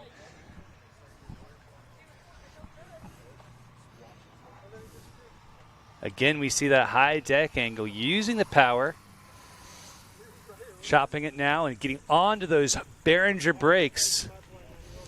And again, it's not about passenger comfort with those aircraft. And it's actually, there's more to it than that. The more, think about physics. And I'm a marketing guy career-wise, so when you think about physics for a second, the more energy you can put into the ground, that downward component, the less that's going to be moving forward. So we're just going to call you Stephen Hawking from now on. No, that is insulting to many people. But you're absolutely right. As you're able to convert that energy, it takes that kinetic force, and it's what you want to do.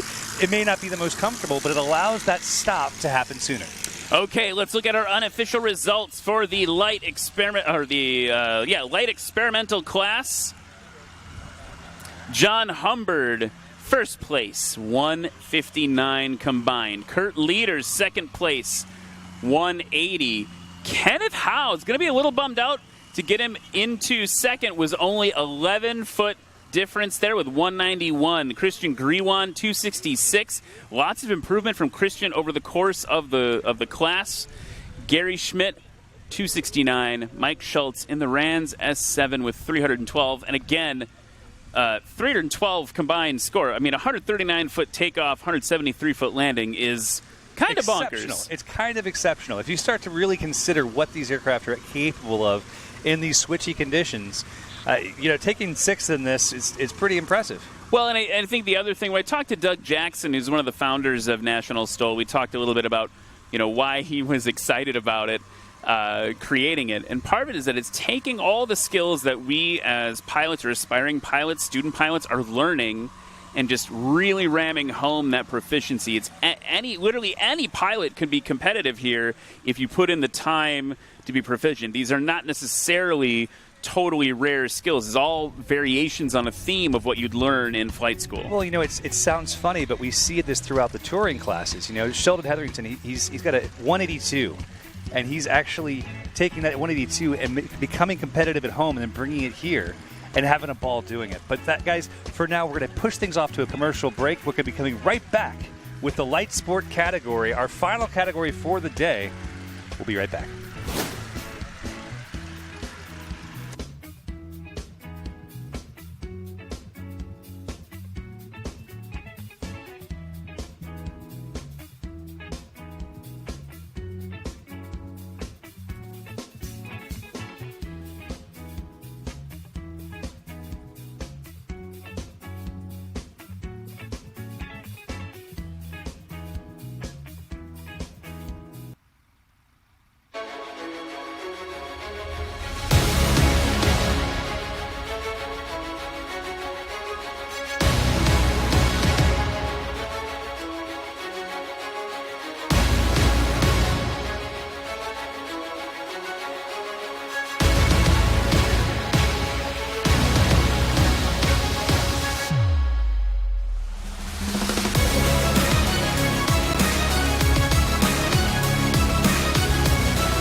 And we are back, everybody, for the last but not least, one of my favorite classes, the brand new class here for Husky National STOL here at the Central Florida Classic. It's the light sport class. It's new, generated to make it a little more competitive. Previously, these folks were competing against people like John Humbard, but in their Cubs. Without flaps, without power, without all the things that they were looking for, right? 108 horsepower or less. No flaps. You're going to see a lot of Cubs. We've got a Taylorcraft in the lineup. We've got, I think, a PA-11 in the lineup. So making that a little more competitive for them, kind of normalizing that field. So in the lineup right now, Echo 1, Daryl Hickman. We're going to talk about him a little bit later. Foxtrot 2, Jake Pinder. You saw his dad flying earlier today with the Bush class folks. Foxtrot 3, Nicholas Poucher. Foxtrot 4, Jeff Stanford, the father of Jay Stanford, flying their family's Taylorcraft L2. Very exciting to see. Foxtrot 5, Cole Harris in the PA-11. And then Foxtrot 6 is Henry Pinder. He already did compete. We've already got his scores on the board. Now we're just judging him against his son to see who wins the battle of the family. But talking about something else that I think is really important is some of the history and heritage is being shared through aviation with our youth. And here to talk about that is Don Wade. Don is with Patriot Aircraft, and two of the airplanes on this lineup were built by students, and they're now competing in them. Don, welcome. I tell you, thanks for having me up here. It's really cool seeing what these young people are doing. I really want to talk about them. Youth in aviation, that's what it's all about. Got to replace us old guys, you know what I mean? But, we have Nick Poucher. Let this airplane take off real quick. Real quickly, Nick Poucher is a really cool young man, graduated from Central Aerospace Academy and has been doing work with the Lakeland Aero Club. And believe it or not, Nick, young fella, this guy is going to be running for the Florida House of Representatives, District 40. Is that amazing? One of the things to me is seeing how leadership in aviation converts to leadership elsewhere. These young men and women that are graduating out of the Central Florida Aviation Academy are a completely different breed. They're leaving with half of their AMP license completed. They're leaving with their private pilot's licenses completed. And now they're getting into politics to help guide the rest of us. I love it. Yeah, that's what's amazing about it. Like I say, just what they do here at Central Florida. Between Sun and Fun, Lakeland, Aero Club, the Ray Foundation, and all the general sponsors and supporters. But they can get airplanes like this. We built this airplane with the kids into a skeleton form in 1 week. 1 week. During Sun and Fun. During Sun and Fun. It was really amazing. Let's watch Nick take off. Getting that tail high in the air, diving it down. Driving once again, looking for that rotation speed. He's got Takes a nice that bite. headwind. He's got the bite. He's off the ground. That's going to be a competitive takeoff out of Nick. It's really amazing. I tell you what, again, talking about the kids, though, one of the things they do at Lakeland Aero Club, it's really a one-to-one fundraising thing with the Ray Foundation. They earn $1, they get $1. So anybody wants to go on the website for LakelandAeroClub.com. It's a 501(c) program, and it's all about supporting youth in aviation. Well, one of the neat things to me is the Ray Foundation itself, plus what the Aero Club has done, is they're very transparent with where the money's going. This is not making anybody else rich. This is going directly to the kids to help them not just learn to fly or learn to stop the pilot shortage, the mechanic shortage, and helping really accelerate the next generation of engineers who will be designing and building the airplanes of our future. Absolutely. Like Cole, 6 and takeoff. He graduated. But watch him. This is the PA-11 that they restored right here at Lakeland Aero Club. And they flew this with the Oshkosh, didn't they? That's right. That's right. Every year they've been flying 3 airplanes to Oshkosh, and they used to take anywhere from 10 to 12 people. But there's always students in these airplanes flying, student pilots, but they have their pilot's license, their private license, and they're going all the way to Oshkosh and back. It's really amazing what they do. Experience. Well, it's where the rubber meets the road down here, and one of the things that's kind of cool, if anybody's watched Airplane Repo, you watched it with Kevin? Oh, with Kevin and Mike and all the guys, of course. I mispronounced his last name at the Lone Star STOL. I'll never forget that. Oh, that was Look nice. At that landing. That was on, man. Daryl Hickman. That's what we're looking for right there, Daryl. Hey, folks, one of the things I tell you, when you see these people flying these airplanes, this is really grassroots, what we call stick and rudder. You need to give, especially the kids, y'all need to give them applause, man, when they come in and land. I mean, every one of them, no matter what they do. They can hear you guys. I know it sounds silly, but I run an aerobatic team. I've spent a lot of time, even with the headphones on. When you hear a whistle, you hear a cheer, you know that you made someone's day. So make sure you get your hands together as they're taxiing by. All right, come on, give them a round of applause when they come by, you guys. Off the power, into the landing, a little deep in those brakes. Get that tail down, brother. Very nice. Yeah, excellent. But anyway, like I say, folks, just want you to kind of understand what's going on. A lot of the stuff here at Lakeland Aero Club has been reciprocated, again, like Kevin Lacey with Airplane Repo. He's come here and learned from what they've done here, and so it's just not one of those things where it's a paper tiger. This is the real deal. Rubber meets the road right here. Thanks again for having us, and give these kids a round of applause for what they're doing. Go by and see them. Give the donations. Look at the website, and thanks for the National STOL Competition. Awesome, guys. It's been a pleasure having you, Don, and you guys can find out more information about Patriot Aircraft at patriotaircraftusa.com. That's the 2 of the airplanes flying in the competition right now. Easy enough for kids to build. Strong enough to use in competition. Absolutely. Look at that landing for Nick. Woo! Oh, my. Very nice, Nick. Wow, that was impressive. All right, well, Nick's doing a good job, I tell you. But, again, these kids, like I say, they build engines with us during Sun and Fun. We'll build some more with them this year, this coming Sun and Fun. So if you want to come by and see kids working and not playing on their cell phones, you need to come to Sun and Fun Lakeland Aero Club and give donations. Please, please, please. Absolutely. Don Wade, thank you very much for being here with us today. Again, you can find out more information there at the Lakeland Aero Club website or at patriotaircraftusa.com, where they're spreading their message of hope for youth in aviation. A little bit of a long landing there for Jeff Stanford in the Taylorcraft L2. That's an old liaison bird for World War II. It's great to see that. flying in the competition again, father of Jay Stanford. You know, it's important to realize that's an almost 80-year-old airplane that he restored from the ground up. So that is a 1942 Taylorcraft L2, but Jeff, and I imagine he probably pulled his son in there to help some as well. I think it was a family affair to get it up and running for sure. What a beautiful bird. Cole Harris now in the PA-11. Easing it down, a little bit of a bounce there. Going to be longer than he'd like, I think. He gave up a lot on the touchdown. If you call that a little bit of a bounce, you shouldn't see my landings. I'm just saying. I can show you a bounce. I was saying a little bit. It was like legitimate, just a little bit.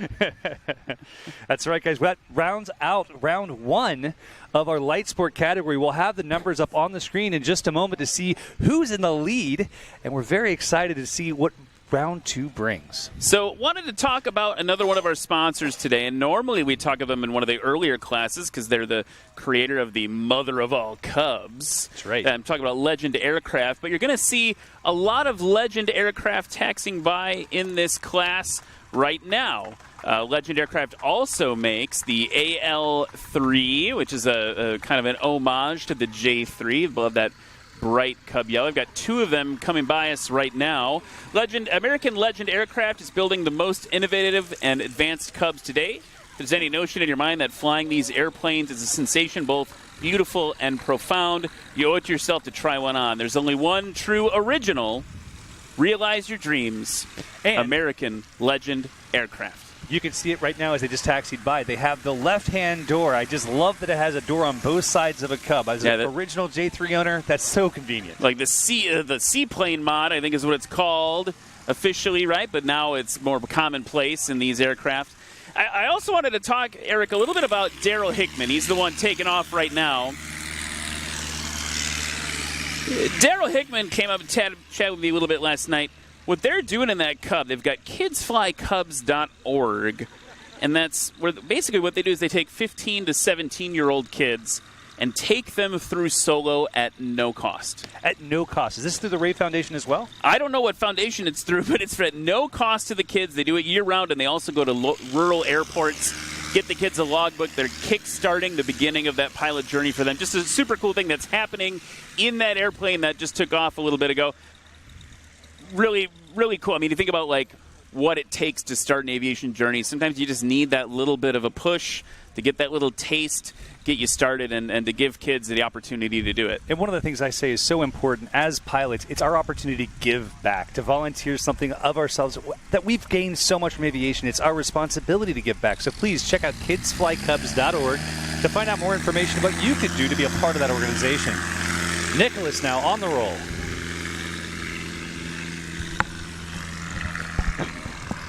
Very nice takeoff.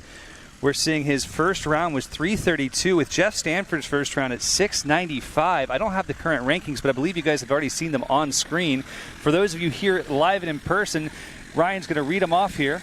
Okay, so heading into this round, Nick Poucher, 332. Daryl Hickman, 355. Jake Pinder in front of his dad with 403. Ooh. Henry Pinder, his father, 451. So not too far behind there. Cole Harris, Lakeland Aero Club, 556. And Jeff Stanford in the Taylorcraft, 695. We talked a little bit yesterday about how the Taylorcraft is kind of renowned as having a floatier wing, which is going to be working against him against all these Cubs. A bit more efficient. And also, I would imagine, I don't know the exact weights, but I would have guessed that his airplane's at least 100 pounds heavier. A lot of glass. A lot of glass in that airplane. So as we see on approach now, our first competitor, that's going to be Daryl Hickman coming in. Those beautiful flashing lights. He's taking the low approach side. He's been doing this all weekend. Really kind of keeping things just dialed in, enjoying ground effect. Feeling what the airplane needs. He looks fast right now, but I bet he'll be chopping the power in just a moment. There it is, slowing it all down, getting that nose a little higher. He wants that angle of attack. He wants to be driving it into the ground. Chopping power now and just across the line. That sounded a lot like Jeremy Clarkson there with across the line. That was good. Across the line. Take inspiration from where you can, right? And I gotta say, I am just really feeling the aviation vibes right now. There's nothing more beautiful, and seeing some old style. A lot of these are modern versions of it. Cubs coming in low and slow. Got the sun kind of starting to set a little bit. That beautiful Cub yellow. Just really, I'm feeling it right now. I'm feeling the vibes as well, brother. We got perfect weather here in Central Florida. December is the time of year to be here, and to be able to share the Husky National STOL Competition Finals with all of you around the world is truly an honor. Getting it stopped there. Looks like a little over 225. A little bit more than 225 there, but I think he was enjoying that left crosswind a little less than the prior people were, because they got some headwind out of it. So, I was talking to Daryl this morning about this, and he was telling me about how actually most of these do have heel brakes. He said, now remember, with a Cub pilot, typically you're teaching a no-brake landing. Right. You just keep your feet on the rudders. You don't need the brakes. Kind of rotate your heels off the brakes to make sure you don't end up riding them. So this is different today because we need the brakes to be competitive, right? So it's a little non-standard for them in this aircraft type. Nicholas Pauscher getting it stopped about the 200-foot mark. I think he's going to be pretty happy with his results from this round. Currently in first place with 332. We'll see what happens on this last run. Jeff Stanford dragging it in. That beautiful L2 Taylor craft. Handmade, hand-restored by himself and I'm sure his family. You can just appreciate the sense of history, the sense of not owning this aircraft, but preserving it for a future generation. Well, and let's be real, like that aircraft is former champion at AirVenture and at Sun and Fun. So and he's actually using it. He's actually using it. Absolutely. Look, see, look at that. I just can't get over how beautiful that is. Low and to your left, folks. Coming in low over the grass like a Cub was meant to do. Cole Harris, the PA-11. This airplane was flown all the way up to Oshkosh. It has quite the lineage now. This just absolutely cool thing. Oh, little bit of touch on that left main there. If you would have blinked, you would have missed it. Maybe the judges blinked. Judges, did you blink? I don't think they blinked. They said no. I don't think the judges have much of a sense of humor today. I think that they're very serious. Very serious in the booth. Okay, so that completes round 2. And looking at the scores, I'm not seeing any major upsets. What this means for us is that this is the last round of our Husky National STOL event. We've got one round left to watch these pilots doing what they love to do most. Again, just a wonderful, beautiful day here at the Central Florida Classic here on the Lakeland Airport as part of the Sun and Fun Holiday Festival.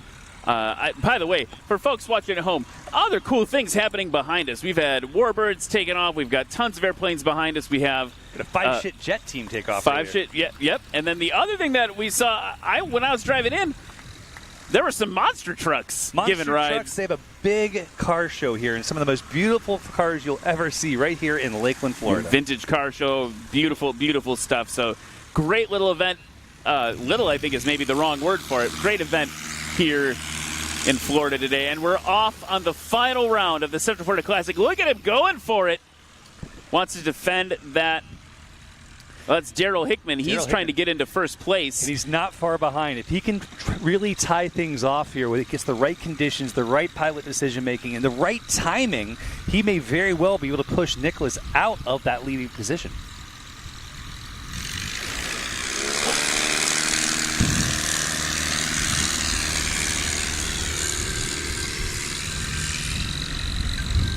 Nice and aggressive. These guys have a headwind, and they're loving it.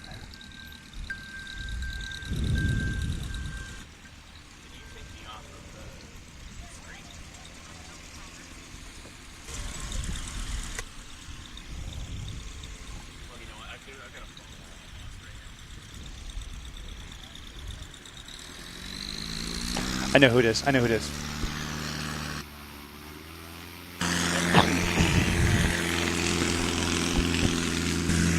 Nicholas Pauscher getting a beautiful takeoff there. Looked like about 150, 160-foot roll.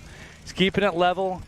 And now we see our friend Jeff Stanford pulling up to the line with that L2 for his last takeoff of this competition. or demonstration, I guess would be more appropriate. No, we're here to compete, man. Here he goes. Jay Stanford's dad, Jeff. Looking for that rotation. He's got the headwind. Nice aggressive rotation. Gets the mains off and keeps them off. Last but not least, we've got Cole Harris. Cole is ready. Let's watch this lightweight P11 do what it does best. Getting that throttle cranked up. All 4 cylinders.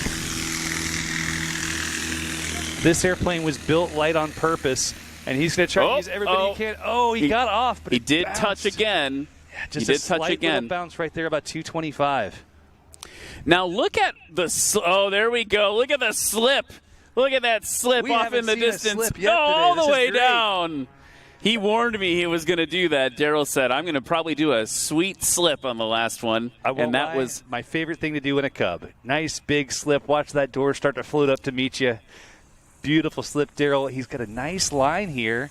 He's got the power in just right. Looks like he's going to touch and a just scratch. before.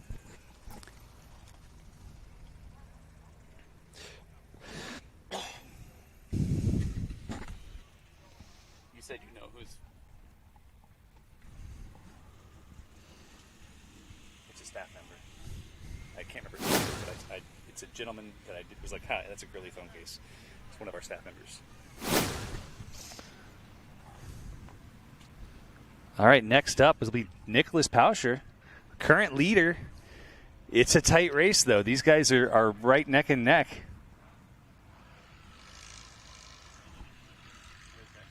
That may be Pender, actually, yeah.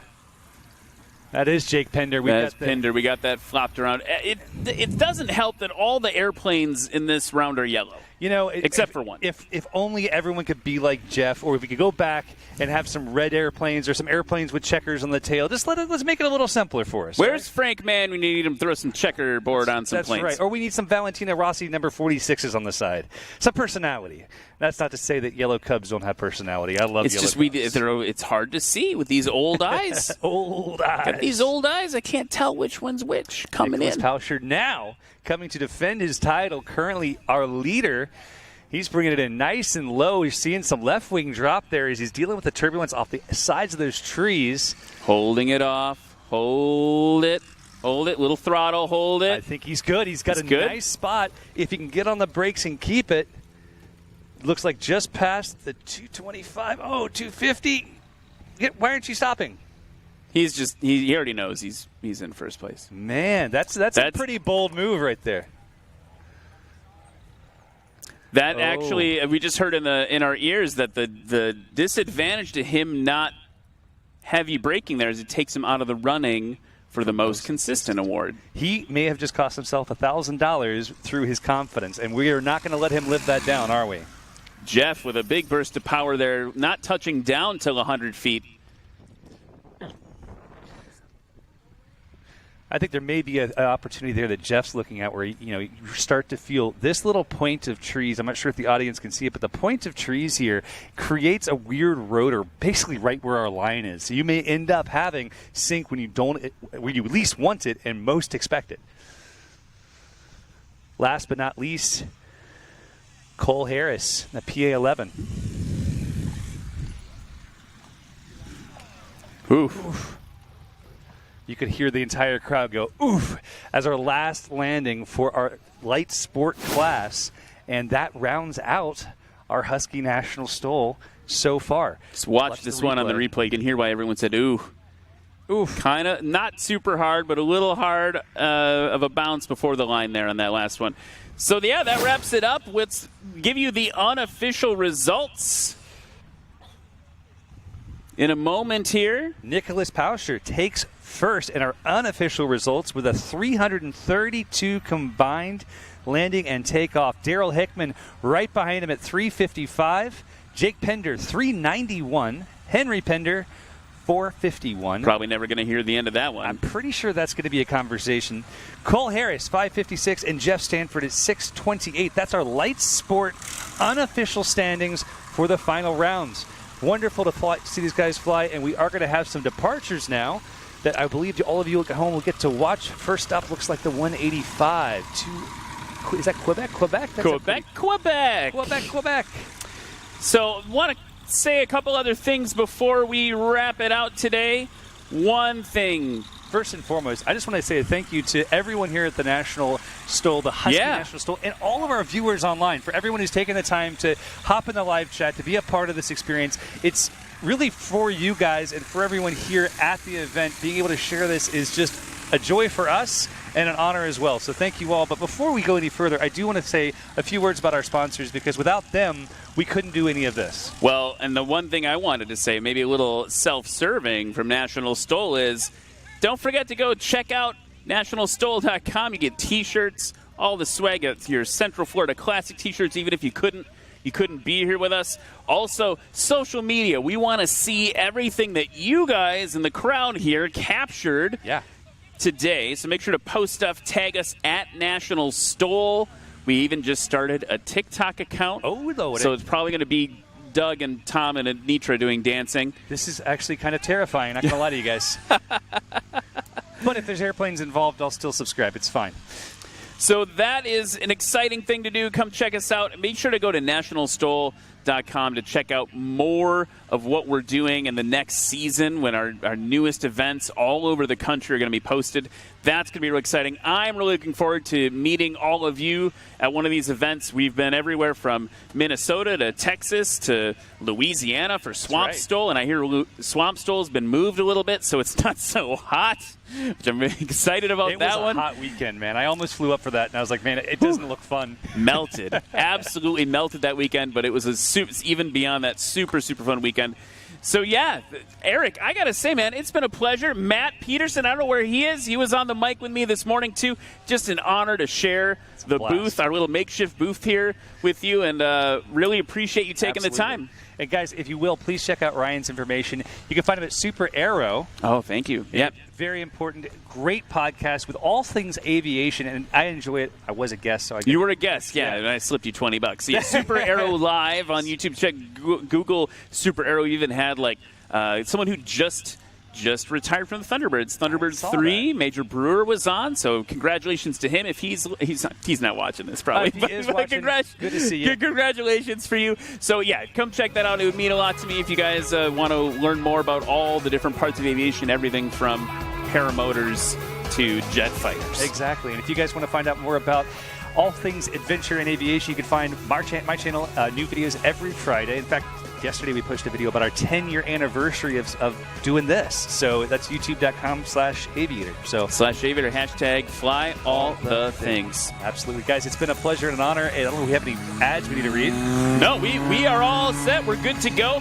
I'm going to say this on the live stream and maybe in the crowd. If you're looking for a lost phone, we've got it up here at the announcer's booth. That's right. Sorry that I hear you pinging it. It's over here at the announcer's booth.